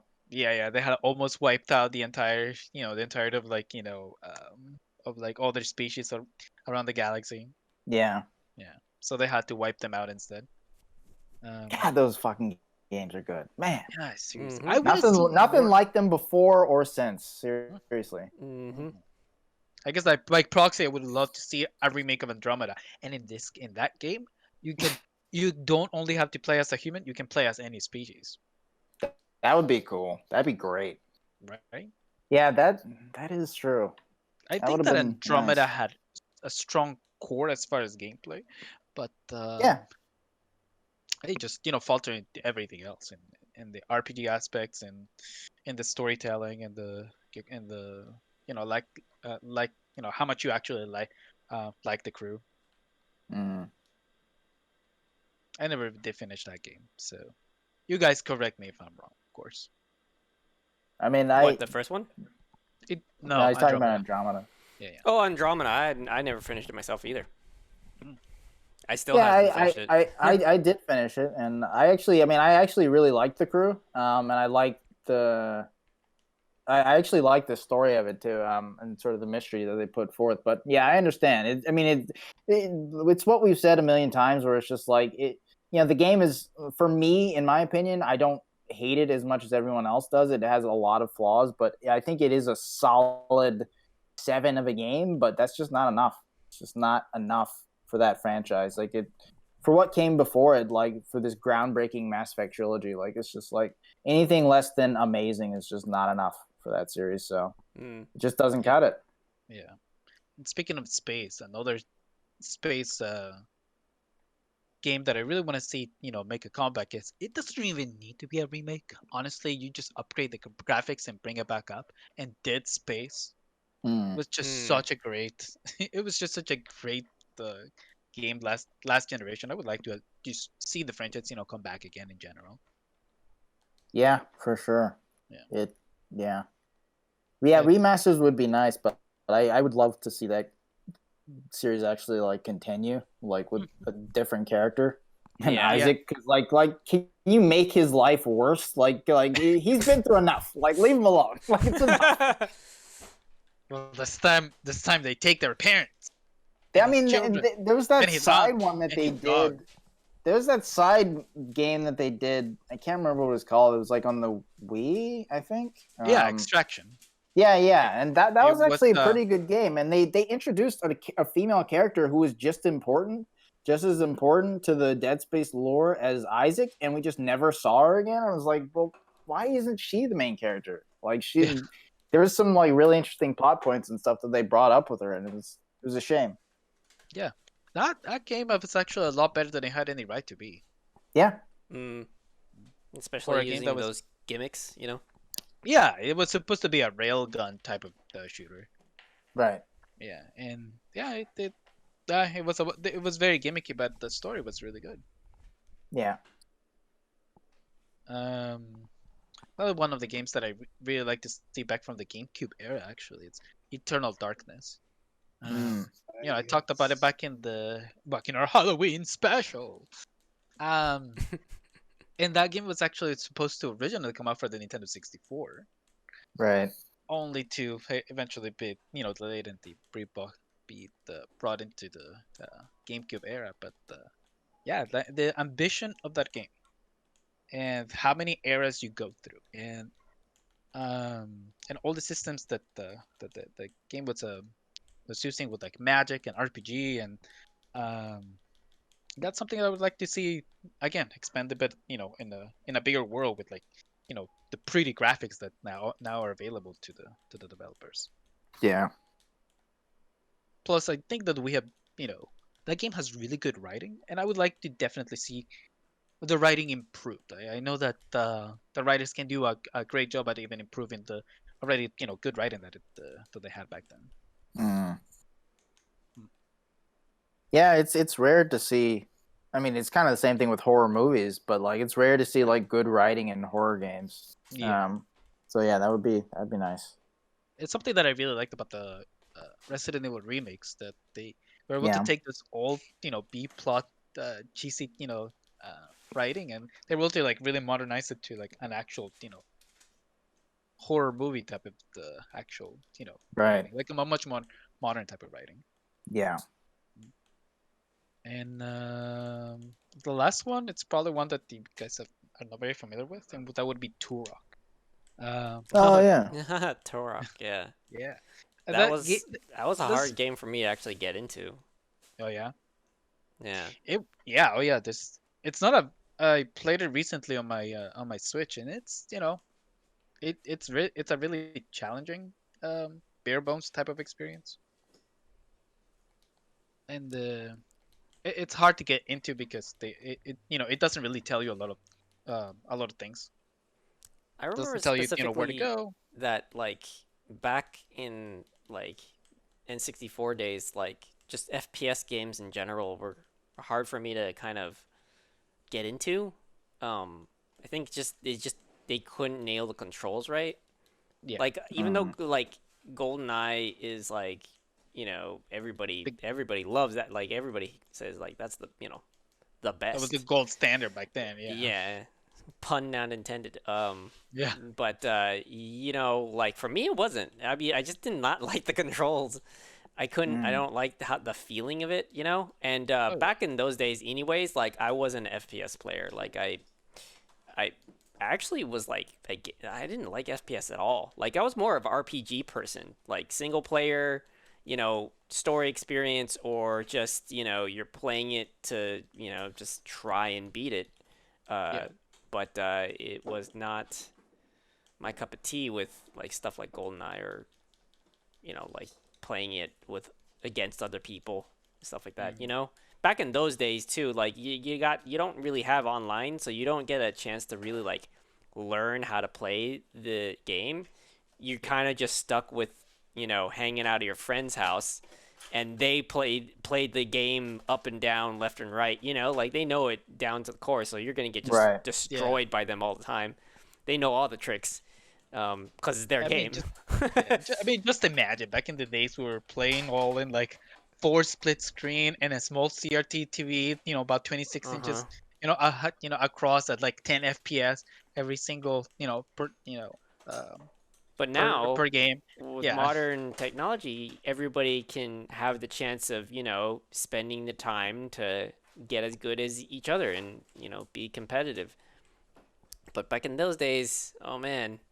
if you didn't have the system, you get what you could get. Yeah, exactly. You know. I think the reason that game actually, because what you're talking about, like I agree, and the reason why I really do love GoldenEye is I think because none of me and my friends never owned it. We all had N64s, but we would just like rent it every weekend and play it at my house. And so it was like we were all equal all the time. All the time. Like nobody had more time with it than the other person. So I think that's why it worked for me so well. I see. Nice. That's interesting. Well, another thing is that, we have the advantage of having our own screens because, the screen cheating bullshit. Yeah, you're looking at my screen. I'm gonna peek at my friend's screen, so I'll know where he is. Technology. I tell you, it made a difference, right? There's that one game that came out a couple of years ago where it's like the indie game where like screen cheating is the point of the game. Like you like, I think like even if you're online, you can see everybody's screen, and you're like supposed to do that. Oh, that's funny. Like, and that's how you play the game. It's a pretty interesting idea. Which one is it? I don't remember what it's called. I've seen it played on streams, but pretty interesting. Interesting. That is interesting. And you're supposed to kind of psych the other person out. I mean, I can imagine psyching the other person out. I remember one way to get around people's screen cheating was that you remembered the map and the layout, so you just purposely put your screen to the wall. I totally did that 100%. That's so funny. Because like all the walls are gray. Where are you? I don't know. Yeah. You'll never know. You'll never know. I'm by the gray wall. They're all gray. That was the thing back then too, right? Like the very primitive first person shooters. So they just had like this repeating textures over and over to save space. Yeah. So every room pretty much looked the same. Yeah. Yeah. You just enter the room and you know what? I know another, like, if they could potentially, I don't know if they did do this, but a really well done remake of TMNT. It was the second one, the side scroller one. That I remember was like a significant amount of my childhood. Just coming over early as like fucking like 5 a.m. just so that we could play it and then go to school. Like that's how, like, it was just so addicting, even though it was the same thing over and over. Like you never really, there's no game saves. There's none of that. Yep. You just restart it every day. But it was so much fun. It was so addicting. But just imagine the potential like remake of that with like, I don't know what way they would do it too, because like I want it to retain the whole side scroller aspect to it, but I also do I want it in a 3D like visually, or do I want it animated, or do I want it pixelated? I don't know. Like I don't know. Like I was playing Streets of Rage, and that was it's a really well done game. And it doesn't spend too much time, like it doesn't try to like, you know how like games nowadays, like they're trying to make you invest a significant amount of time trying to make it easy for you to like continue forever. Does that make sense? Right. They want you to keep playing on the game. Like they try to have you invested in the engagement. Right. Like they want high engagement from you for whatever reason. Maybe they want you to pay for their microtransactions, or But this one it felt less like that. Like it was just like you get the game, you can beat it, you can't. Like here's the harder difficulties and all that stuff. There's the challenge involved. Yeah. Like it doesn't. It's not really about accessibility. It's like here's the game. Like that's it. Like if you can play it, cool. If you can't, I mean, play another game. It's fine. Yeah. that game was good at preserving the simplicity and how engaging the simplicity of the gameplay is, and also the moments of bullshittedness when you're like, oh come on, I can't attack you back. Right. Yeah. Yeah. There was come on, give me there's some certainly string. moments like that. Yeah. Yeah. But it was it really did. It stick with the old way of thinking of games where you didn't have like it didn't hold your hand kind of thing in this sense. In the combat, it was very restrictive, so it felt like it had some a little too old. It almost felt too old. Like being able to not to run, it was like, ah, my God, I have no patience, like, but when you got used to it, then it's just like a matter of, okay, I got to just time my combos right, keep it going, use my abilities at the very moment I really do need it because it costs health to use it. Yeah, so it was, yeah, I would definitely like a Teenage Ninja Turtle redone, but not in the way that they've done it so far, where like it's 3D and it's like it's a different game altogether. Like I wanted like the kind of classic controls that I remember playing. I can see that. Like I can see the TMNT arcade game being remade, but just like have it. Like, if they're gonna do the HD route, just do HD 2D animation instead of just like 3D Right. graphics. I hear you. Because the 3D graphics, I get it. It's modernized and it's easy to scale. But the thing is, while 2D is a lot of work, it's better presentation for that universe of particular, Ninja Turtles. and that And particular you could type of use the arcade game as inspiration, but use the NES game as a base. Why? Because there's 2 more levels in that shit. And you know I what? want to see the snow level redone. You know I what? want to see the dojo redone.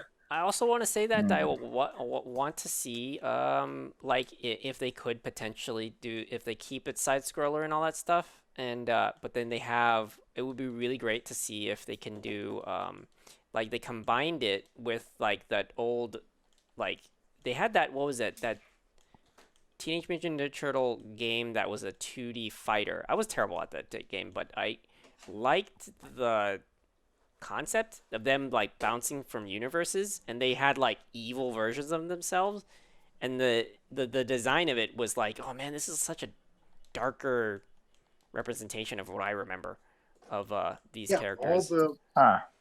All the tournament fighter games were 3 different games. Like if you played it on the NES, it was different than what it was on the Genesis or the Super Nintendo. Because on the Super Nintendo, it was like a tournament like it was the Street Fighter tournament or the Tenkaichi Budokai, where it's like, hey, the winner gets a cash prize, and that's it. It's like, okay, sponsored and everything. And there's a lot of stuff that doesn't really translate unless Konami's handling the Super Nintendo version. But the Genesis ones, like intergalactic travel, there's the Dark Turtles, there's like some I wanted that. like I want more of that stuff. shit because that would be that would be awesome. I mean, it's always cool to go into like the fucking. There's so many weird like fucking like side characters and shit, and then like the Ninja Turtles rogue galleries to like really explore that. It's like that'd be really cool. I really would like that, definitely, and even like those crossovers that they do with the Yojimbo, the rabbit. That was really cool, and I know that like the comic was grittier, like a much darker. Yeah, would definitely like to see that'd be cool. Like a remake to kind of bring all that together, the nostalgia, but also like even like the different generations. I think the animation has been doing that. Like one of the recent ones was that they actually met the comic version of themselves, and they were like retaining the personalities of the characters. And then there's like different, there's like like they're meeting all these different versions of themselves, which is interesting. It's like a multiverse. But if they can nail that with like that, I keep on thinking of Scott Pilgrim, but really I want like Scott Pilgrim was more of like it's it's the original TMNT.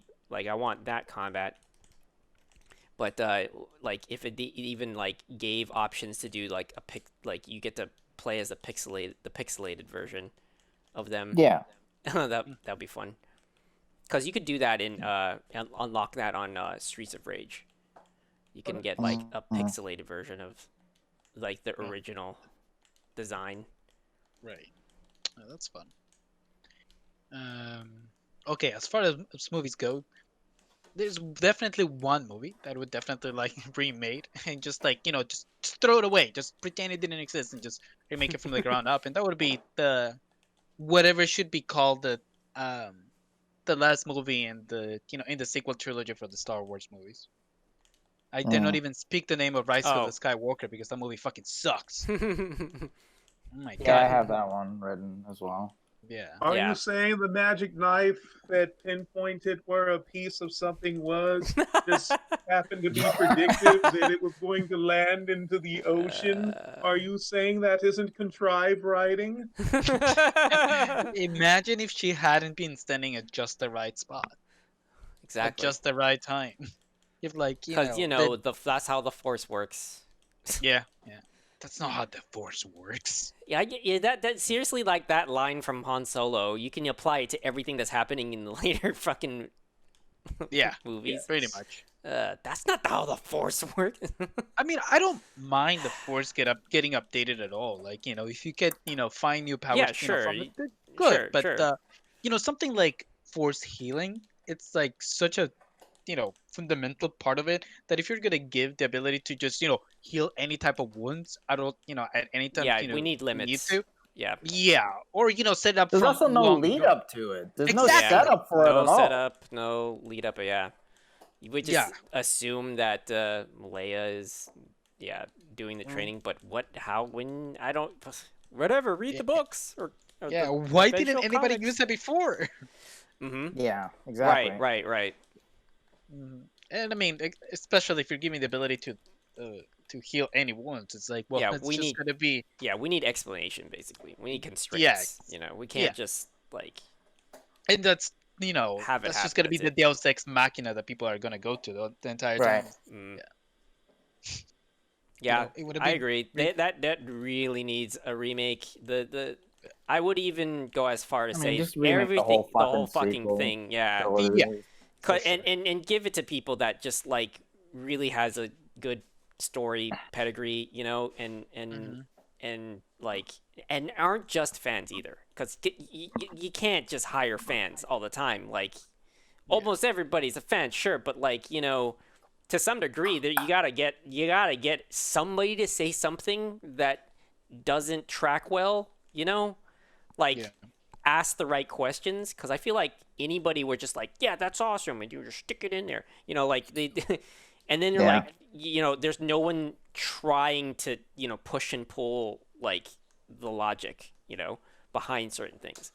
Everything was just kind of like consequences of saying yes too much. Well, I mean, there's no supervision at all with that trilogy, which is why it ended up the way it did. Where it is, Star Wars is the most valuable IP ever, and it's and Disney was just like, okay, Rian Johnson, do what you want, and it's just that it's not his fault, it's Disney's fault. Why didn't you if you didn't like what he was gonna do, or if you thought there was a problem, or if you whatever, like it's just why wasn't someone watching over this? Making sure that the continuity lined up, making sure that it set it up for the next movie properly. Like, why wasn't anyone supervising this? You can't punish the fucking kid for playing with the toys if you're the parent and you just walk away. Like, what the fuck are you doing? Yeah. They needed that Kevin Feige, or they needed the... They just needed that kind of structure, the final any sort of structure, yes. Yeah, you wanted some sort of thesis to the trilogy. Like, why did it need to exist? How does it reinterpret the other, how are the other movies, how do the other movies look in context of this trilogy? Right. I mean, that's exactly right. Like, it's like, why do they exist? What after the sequel trilogy is done and everything, what did it add to the Star Wars universe? Like, what did it add? Like what, like, aside from all the like stupid shit, like what the fuck did it like contribute that like push this franchise forward? Like anything? Like, I mean, I don't know. It especially because the whole thing is just harping on nostalgia in the fucking first place. Like that's what they put first and foremost. Is just like, well, let's hit the nostalgia beats first, then story comes after that, then characters, and then like it's just like, I mean, like it's just like. I understand that you can literally put the Star Wars music to literally anything and it'll make people cry, but like fucking like come up with some like make sure that you're actually utilizing the characters that you have. Like if you set up Finn and you set up Poe in the fucking first one, like if you're not going to use them in the other ones, don't fucking bring them back. Like like why, it's just like you have all this setup and then it's just like, oh well, yeah, we knew what we were going to do with Rey's character and we knew what we were going to do with Kylo Ren. The other ones are just kind of there because we needed to have the pilot and we needed to have the other dude. Like it's just, it's amazing. It's amazing the lack of planning there. It's just absolutely incredible. Yeah. Or rather the plan and they throw it out the window when like they want to be like, oh no, we need to apologize for the mistakes that we made. Why don't you just commit to like what was already placed? It's just kind of weird that they had like plot points that they wanted to say, hey, this is what I'm thinking for the next movie, or like this is what I think I'm leading to, and then they kind of hand the baton off, but then like suddenly people are not liking the results of what's going on in Last Jedi, and then they end up just trying to apologize for everything that went wrong about Last Jedi, therefore making the third one even more of a mess. Which is like, what the fuck, man? Well, it's because Last Jedi was created in a vacuum. They didn't fucking... They had this plan before, and they had like a Bible for what was going to happen for the whole trilogy, and Rian Johnson went off the reservation, which that's his prerogative. He's a filmmaker, okay, but it's just like, well, why didn't you hold him to the continuity? Why didn't you say something? Why didn't you do something? You just let him create this thing in a vacuum, and then you're like, oh wait, after the fucking movie is released, you're like, oh wait, this doesn't track with where we wanted to go. Let's just we got to hurry up and put all this stuff back together, and it's just like it's already broken. Either go in that direction where like Rian Johnson started it, or fucking I don't know what else you can do because you end up with Rise of the Skywalker because it's like, oh, well, we're going to go back to what we wanted to do, but we also have to like work with what Rian Johnson did, but also we don't like what he did, so we're going to retcon some of the stuff. But it's just like, and then you just end up with this mess of a movie, which is exactly what we got, which is just it's going in all different directions. It doesn't make any sense most of the time, and when it does, it's dumb. Like it's all these dumb decisions. It's just Yeah, I think like I remember those leaks of the the concept art and the scripts for Duel of the Fates. I mean they've been Star Wars Theory has been like remaking scenes from that and stuff and going through the whole like the treatment for the script, and it's just like, oh man, so many cool ideas. The potential. Right. And then what could have been for some reason they didn't go with that. I don't just like it would have then at least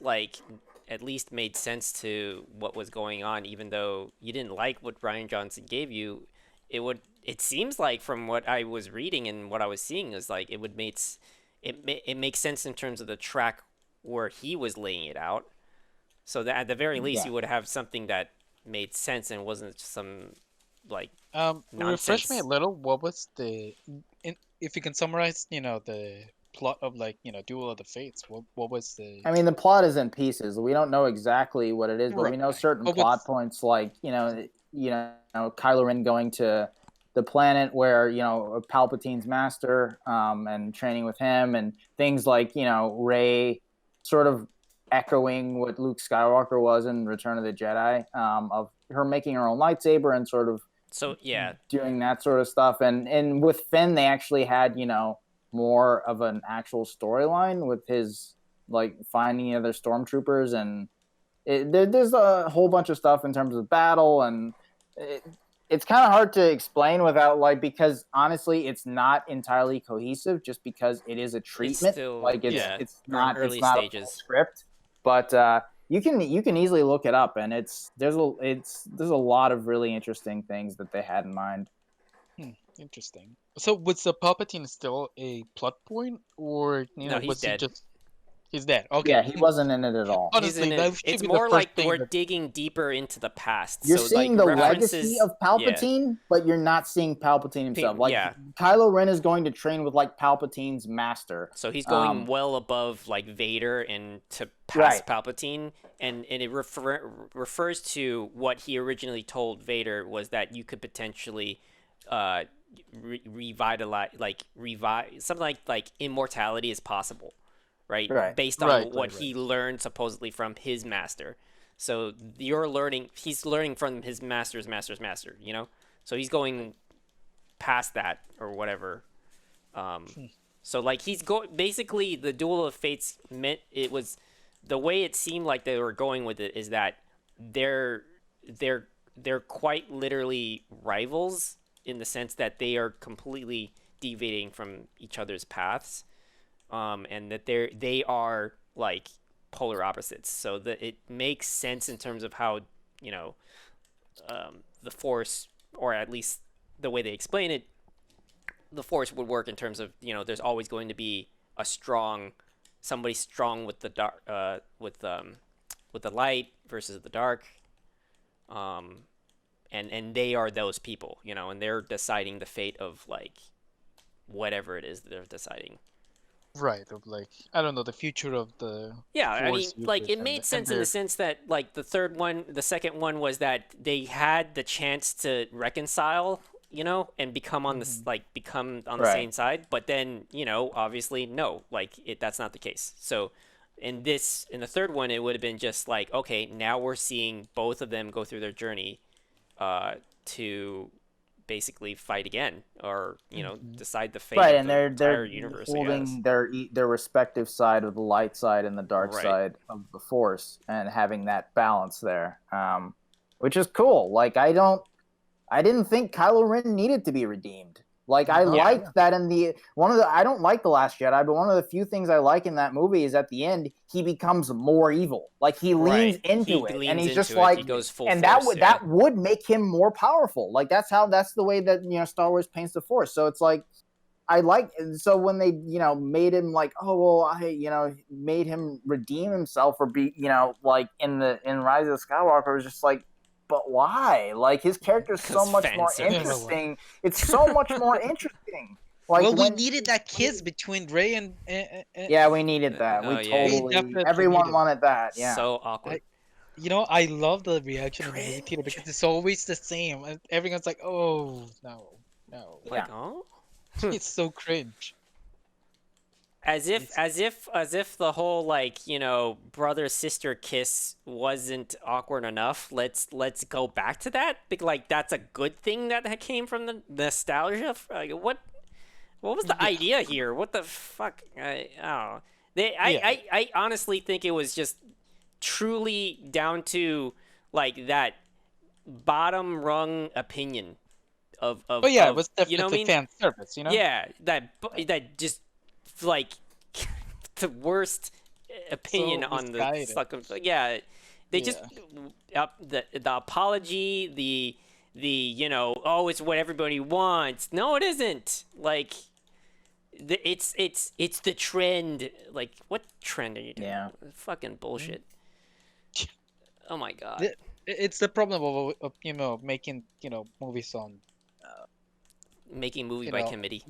My committee, exactly. Yeah, where they always want to hit the. If they what's the problem with making movies and having the people who are not creative not in charge? Exactly. Like having the business people be like, okay, this is what's gonna happen because it'll hit a certain trend and work with a certain demographic. And it's like you don't even like movies. Like what the fuck are you talking about? You just like what's coming out of it, as in the money. Yeah. Oh my god. Yeah. It's just. I want a remake for sure. 100% on that. Something that makes it make sense. Something that for all the bad that the prequels did, they at least recontextualized the original trilogy in the larger context of like, oh, this is the tragedy of Darth Vader. Right. There's even if it's bad, there is a coherent arc throughout those entire movies and a through line that actually makes them, makes sense, even if it's like terrible. Like it's I never wanted to see Darth Vader actually being a whiny bitch before he became Darth Vader. But at least they had the thematic cohesion of leading it up to the badass. Yeah, at least for 3 movies, I knew he was going to be Vader. Yeah, that's it. If Anakin had just been a little bit more likable, we would have been devastated or understandable. Like you get one person that says, like, guess what? I can revive you, immortality powers, and everything else is bad.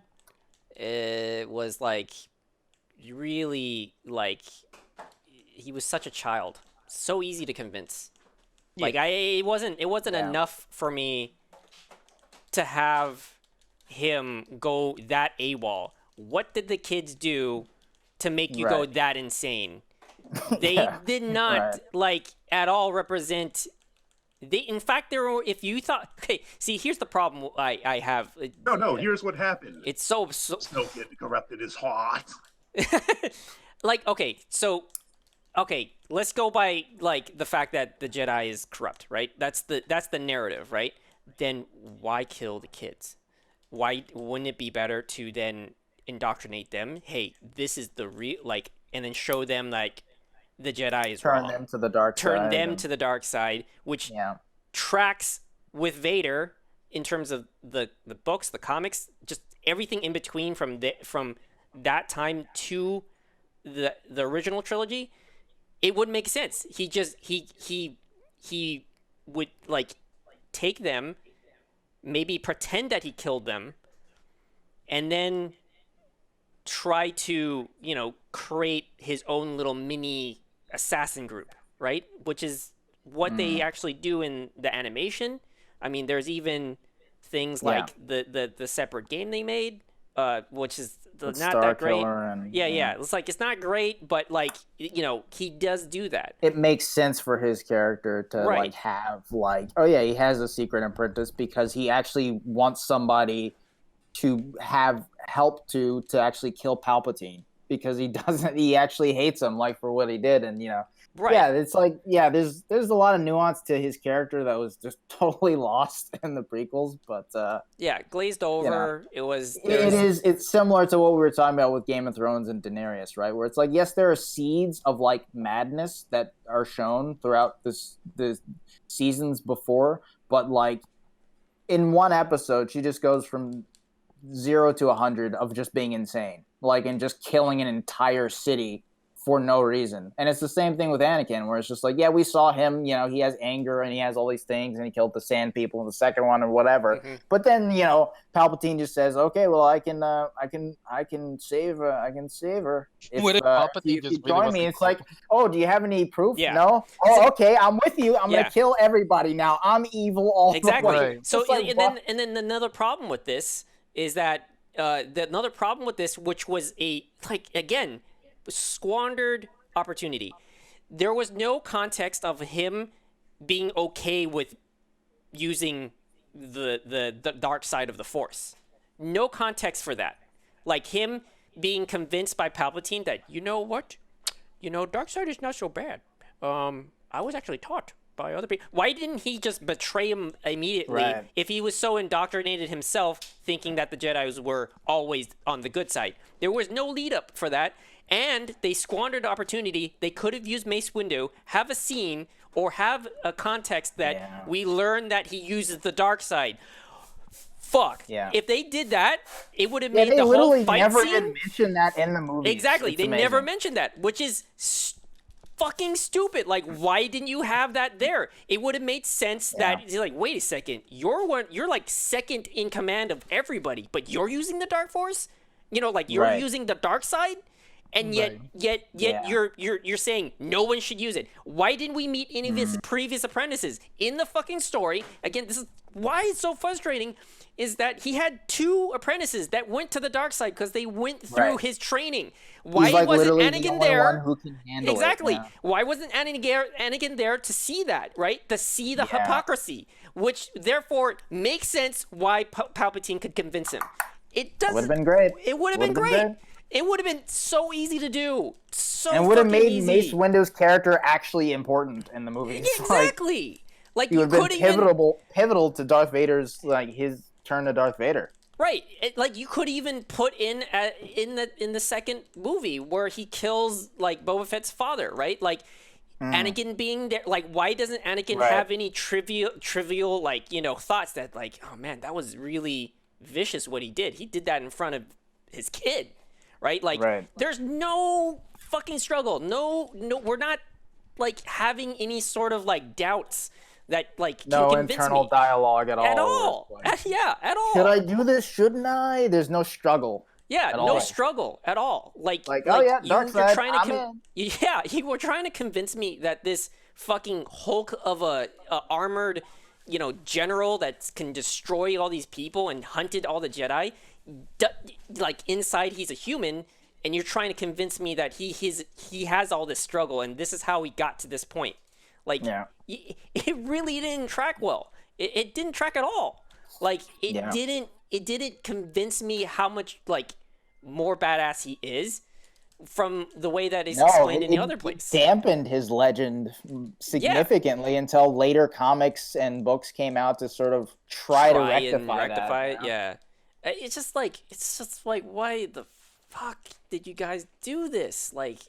You wasted the film time for things that were just whatever. Why do we need these extra fight scenes and scenes with Jar Jar Binks? Because they're cool, man. The effects. Yeah, the effects. We needed the special effects, dude. I definitely want a remake, 100% on all that stuff. Just do what the extended universe did well, Yeah. Either, and if you're not gonna do that, then just don't touch it. Just have somebody else make a completely different story that does not need to be referenced to the main canon. It just doesn't need to be touched. Yeah. So unnecessary. You know what really needs a remake is the holiday special. No, don't touch that. That's gold, man. So fucking funny, but also awful. Those 30 fucking minutes straight of Wookiees talking with no fucking subtitles. No one knows what the hell's going on. I'm sure the entire audience is oh my god, kill me. It's just so odd. Why does it sound like it's San Francisco downtown at midnight?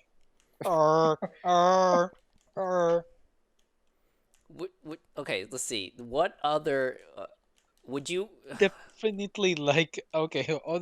What other? I can't think. There's so many remakes already. Teenage Mutant Ninja Turtle already got remade. We're not gonna go back there. Oh, I mean, okay. The last remake that I was thinking of, it's just scrap the last two movies of The Matrix. Just remake them. I agree. Yeah, right. Actually, you know what? Sure. I figured that. I have a theory. What they're gonna do is they're going to ignore the second and third movie. Yeah. They're gonna say that they're gonna do the. It was actually its own Matrix. that Matrix is alternate universe. Yeah, I would buy that because that's exactly what a Matrix is. Yeah. Right. So I'm pretty sure it's just you know what? The one version that you saw was an alternate universe version, and what we're seeing now is another alternate. But then here's the problem. It's like a Matryoshka dolls of Matrixes. Matrix yeah. with the Matrix. Yeah. One inside of another. Yeah.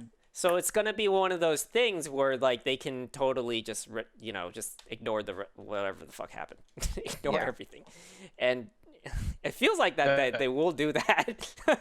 Neo, that was just a dream. That was a really poor, stupid dream that nobody should have ever believed that was real. What stupid plot points. I mean, what's up with that? Has that been done successfully? Because I know that's been toyed around with.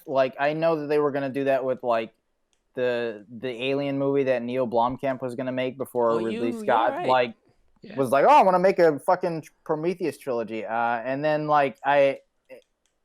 Terminator tried to do it as well with Genesis, and then I did recently see that. How was Genesis? It had. It has good ideas. Yeah, exactly. All the Terminator movies, but it's kind of the same thing. Yeah, it's not great. It's kind of the same thing with Dark Fate, which I saw that recently. And again, interesting. You know, it makes sense. Oh no, it was Dark Fate. Sorry, that's the one I'm talking about. The one, that's where she's like the augmented human. Right. Yes, and that she comes back. Yeah. That's the one I recently saw. I confused the two, Dark Fate, and then. Genesis is the one with Emilia Clarke back in 2000. Okay, got it. Yeah. Where like I was talking more about nanobots or whatever. Yeah. But I mean, same thing really. Like Dark Fate's the same sort of thing where it's like, good ideas, but what does this add that we haven't seen already? Mm-hmm. Like, you know, in this franchise, and it's fine. Like it's there. Yeah. But it's one of those. I mean, nothing new really. You know? Yeah, nothing new, and it doesn't feel like it tanks everything. I do feel like the first scene of the movie, it was kind of like, I don't know if I like this. It being the, you know, her son just straight up dying in the beginning. I felt like I mean, Dark Fate.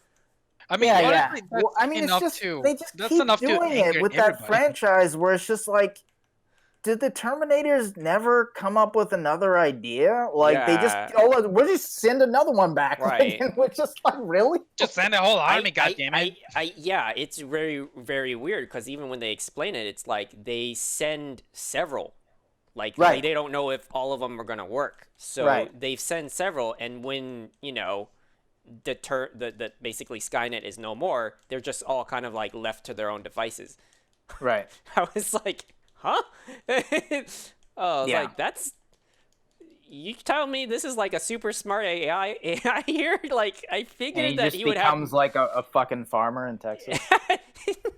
I figured he would be like their plan was a little bit tighter than, or like more complex than what we were given. Yeah. It was very odd. But you know, okay. But yeah. I mean, Dark Fate, I'm sure that it would piss off anybody that you know, it erases the one thing, you know, that concludes the best movie in the entire franchise. Like you basically, you know, erase, you know, all the gains that you get from Terminator 2. Dark Fate. Wait. Right? Like, I mean, we're still talking about Dark Fate, right? Dark Fate, that one. Yeah, where they kill that one, John Connor. Yeah, that one takes place after right after Terminator 2. Yeah. So in some ways, like literally right after, and then it just it anything after 2 gets kind of wiped, and then right. Like okay, like they trying to preserve T2. I'm like okay, fine, but I don't know. I didn't need that, you know. I didn't need Dark Fate. Nobody needed Dark Fate. Like it has things that would have been better placed in another scenario. But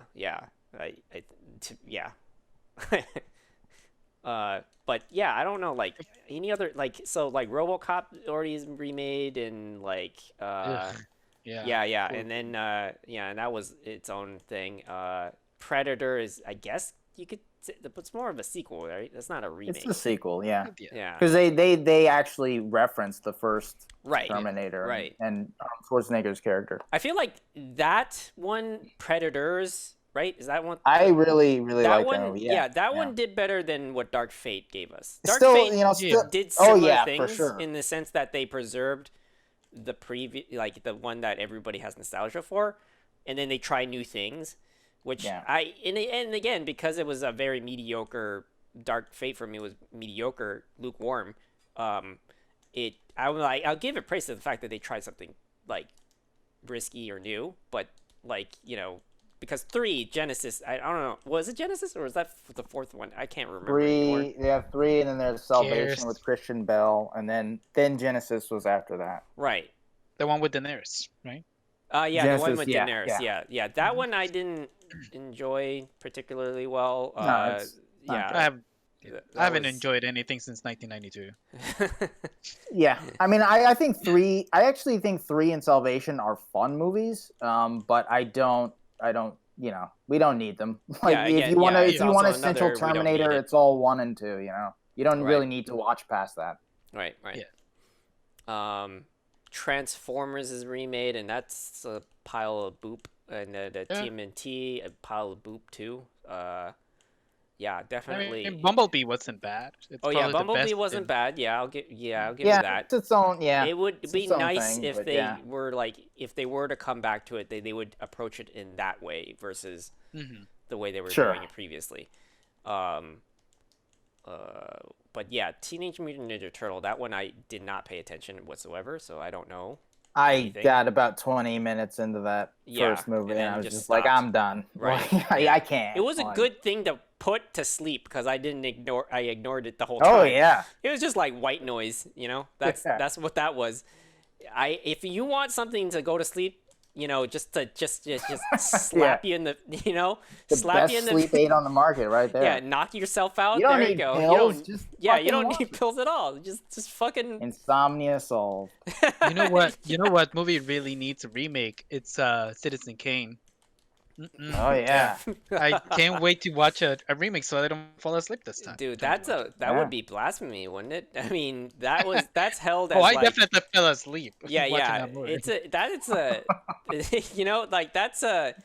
and yeah, I agree. It's not that's not I don't enjoy that movie, but I mean, it's a movie that's important but not enjoyable. Exactly. Right? It's one of those important for cinema, but actually watching it is just exactly. Yeah. I didn't need to do this. It's fine. I was gonna say it's like marriage. It's important but not enjoyable. I'm sorry. Well, maybe for y'all. He knows. But certainly, sunshines and rainbows all day. Good save. Jeez Louise. She is the one that got saves the day. She is she is the one that.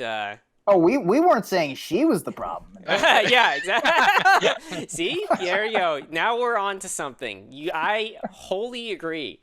I wholly agree in the sense that, boy, oh boy, Brenda, did you marry downgrade? You could do a lot better. You could have done a lot better. I am surprised that you stuck with me because holy crap, yeah.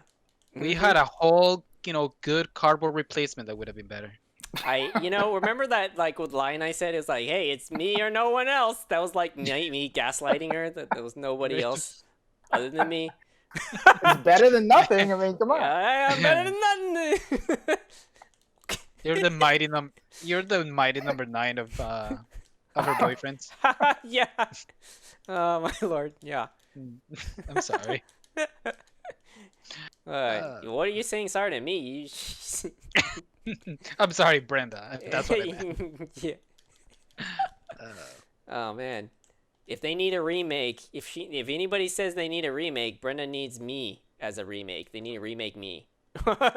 We already came up with a better version with Cardboard Sean. We've been through this. That's true. That's true. He's better than you in every way. I think he's more likable. He gets more done at work. He has 100% more googly eyes. Yeah. We have the backstory. If anybody wants to go in on this, what was the backstory on this? Anybody? Do you want to go through the story? No, I think the idea was that we were going to do how we wanted to. There was a skit idea. Wasn't it that one day instead of you going to work you would make a cardboard cutout of yourself and yes. And it would actually end up being better than you in every way. Because, much more likable. Because the original conversation was, what if we played a troll prank where my brothers look so alike? A younger. Right. He's pretty much a clone of me, a younger version of me, and it'd be funny. He came into work pretending to be me. But then we amped up the right. He's a cardboard cutout, but then we went to a literal cardboard cutout we're thinking of you, an actual and cardboard everything and got better when he was around. Even with Brenda, she liked him more than me. Yeah. And it got to that classic rooftop scene where you're fighting in the rain, and she has the gun, and she doesn't know which one to kill. Yeah, because the cardboard one actually listens. But then you have the stinger and the end credits when she kills him, and then there's a you're like, how did you know it was me? There's a sonogram, and it's like a fucking UPS box in her belly. Yeah.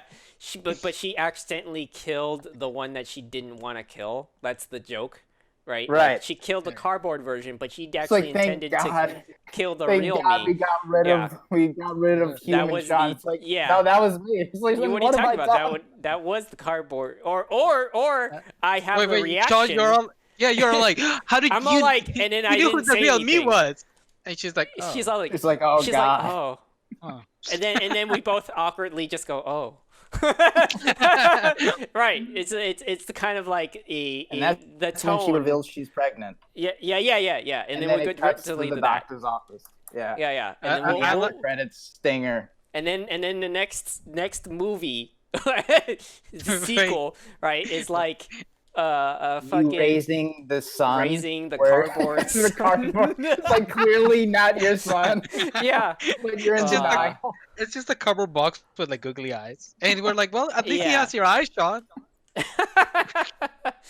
Yeah, Brenda is like in that cliche robe with like cigarette and like the hair curls and stuff like that, and she's just like hating her life or something. And then we'll have like scenes of her looking at pictures of her in cardboard shot and having a good time. The scuba diving, skydiving. I'm glad we're talking about this because I don't think Dee ever heard any of this. It's such a stupid idea. It is like literally, yeah. It is a stupid idea, but it's the most enjoyable like idea we've ever had.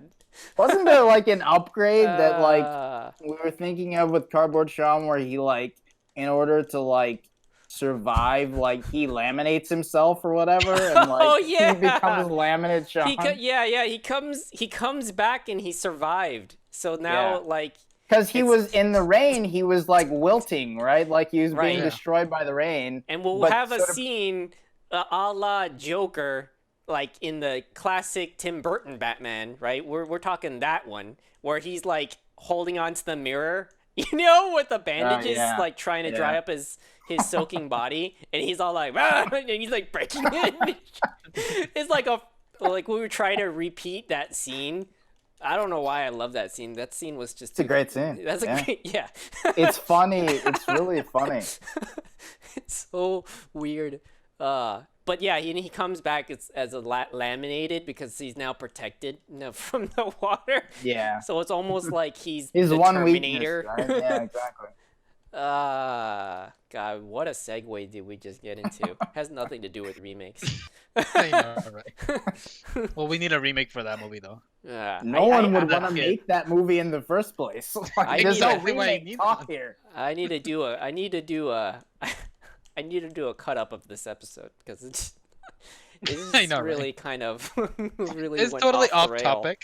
It's the rise of the Skywalker of our podcast. It's just a mess of an episode. That's true. No continuity. No continuity.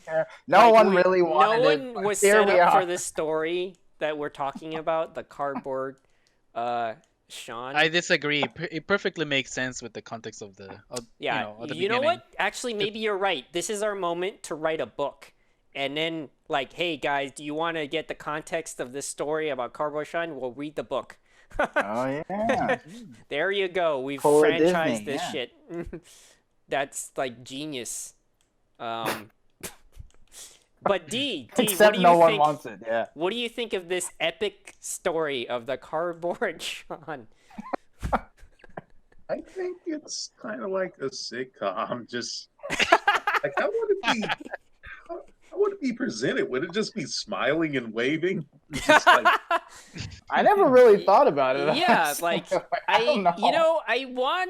was thinking in my head, sort of a Tom Goes to the Mayor, like where it just like it's like you see a scene of him and he has one expression and then you cut away and you cut back and he has a different expression. That's what I was thinking, right?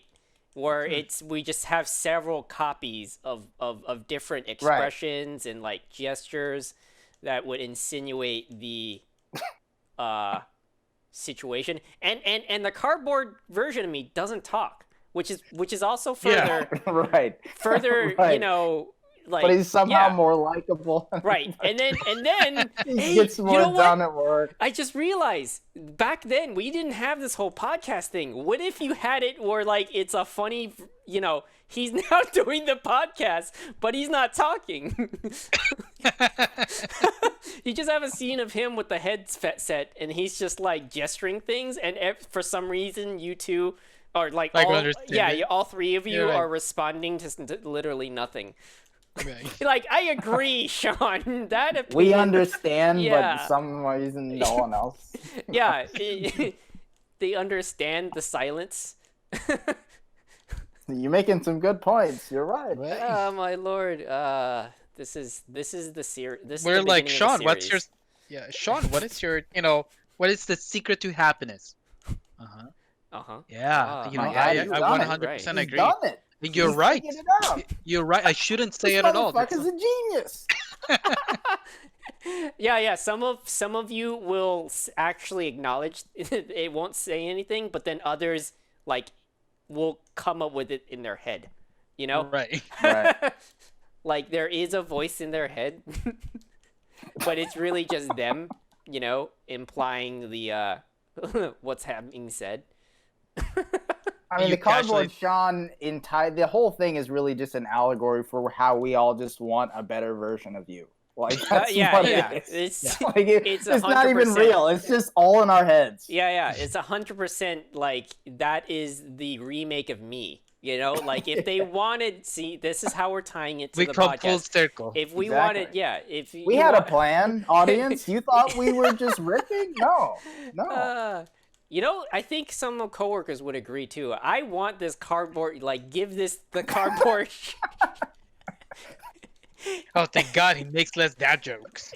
Yeah, less dad jokes, and, you know, actually shuts up for some and listens. The customers love him. I mean, oh man, yeah, he doesn't talk back at all. You know, he just got promoted twice in a day. Like, he's doing great. You know what? The CEO came in and said, "You know what? You get the company." Yeah, we need to give it we need to give the company a fake name. So, Wobble Wibble, yeah, there you go. Wobble Wibble is the company. Yeah. That it sells Wobble Wibble clothing. Eventually, Cardboard Sean becomes so influential, he runs for office. Cardboard Sean 2024. Holy snaps. And he just destroys in a landslide victory. Yeah. No, right. He somehow brings together the two parties in agreement. All racism is just gone. Overnight. It's just, I don't know, but it ain't here no more. I don't know what happened here. Well, all of a sudden, we stopped having any cases of COVID. I think it's because it was scared. COVID just disappears, and, you know, riots turn into, you know, the protests just become, you know, people coming together and just having a good time. You know, it wasn't, you know, people angrily putting their you know, what was it called, their pickets, you know, like, and then, yeah, I don't know, like, having a barbecue. That's real. It's all a big becomes all a big dance party. Yeah, you know? Yeah. That's like all protests has converted to completely non-violent means, and it's just festivals. Yeah. Okay, I think we're done with this, aren't we? I am pretty sure we're done with the segue. Yeah. It's enough. Sorry for listening to us, and thank you for listening to us. Yes, all at the same time. Lovely. I am stopping recording.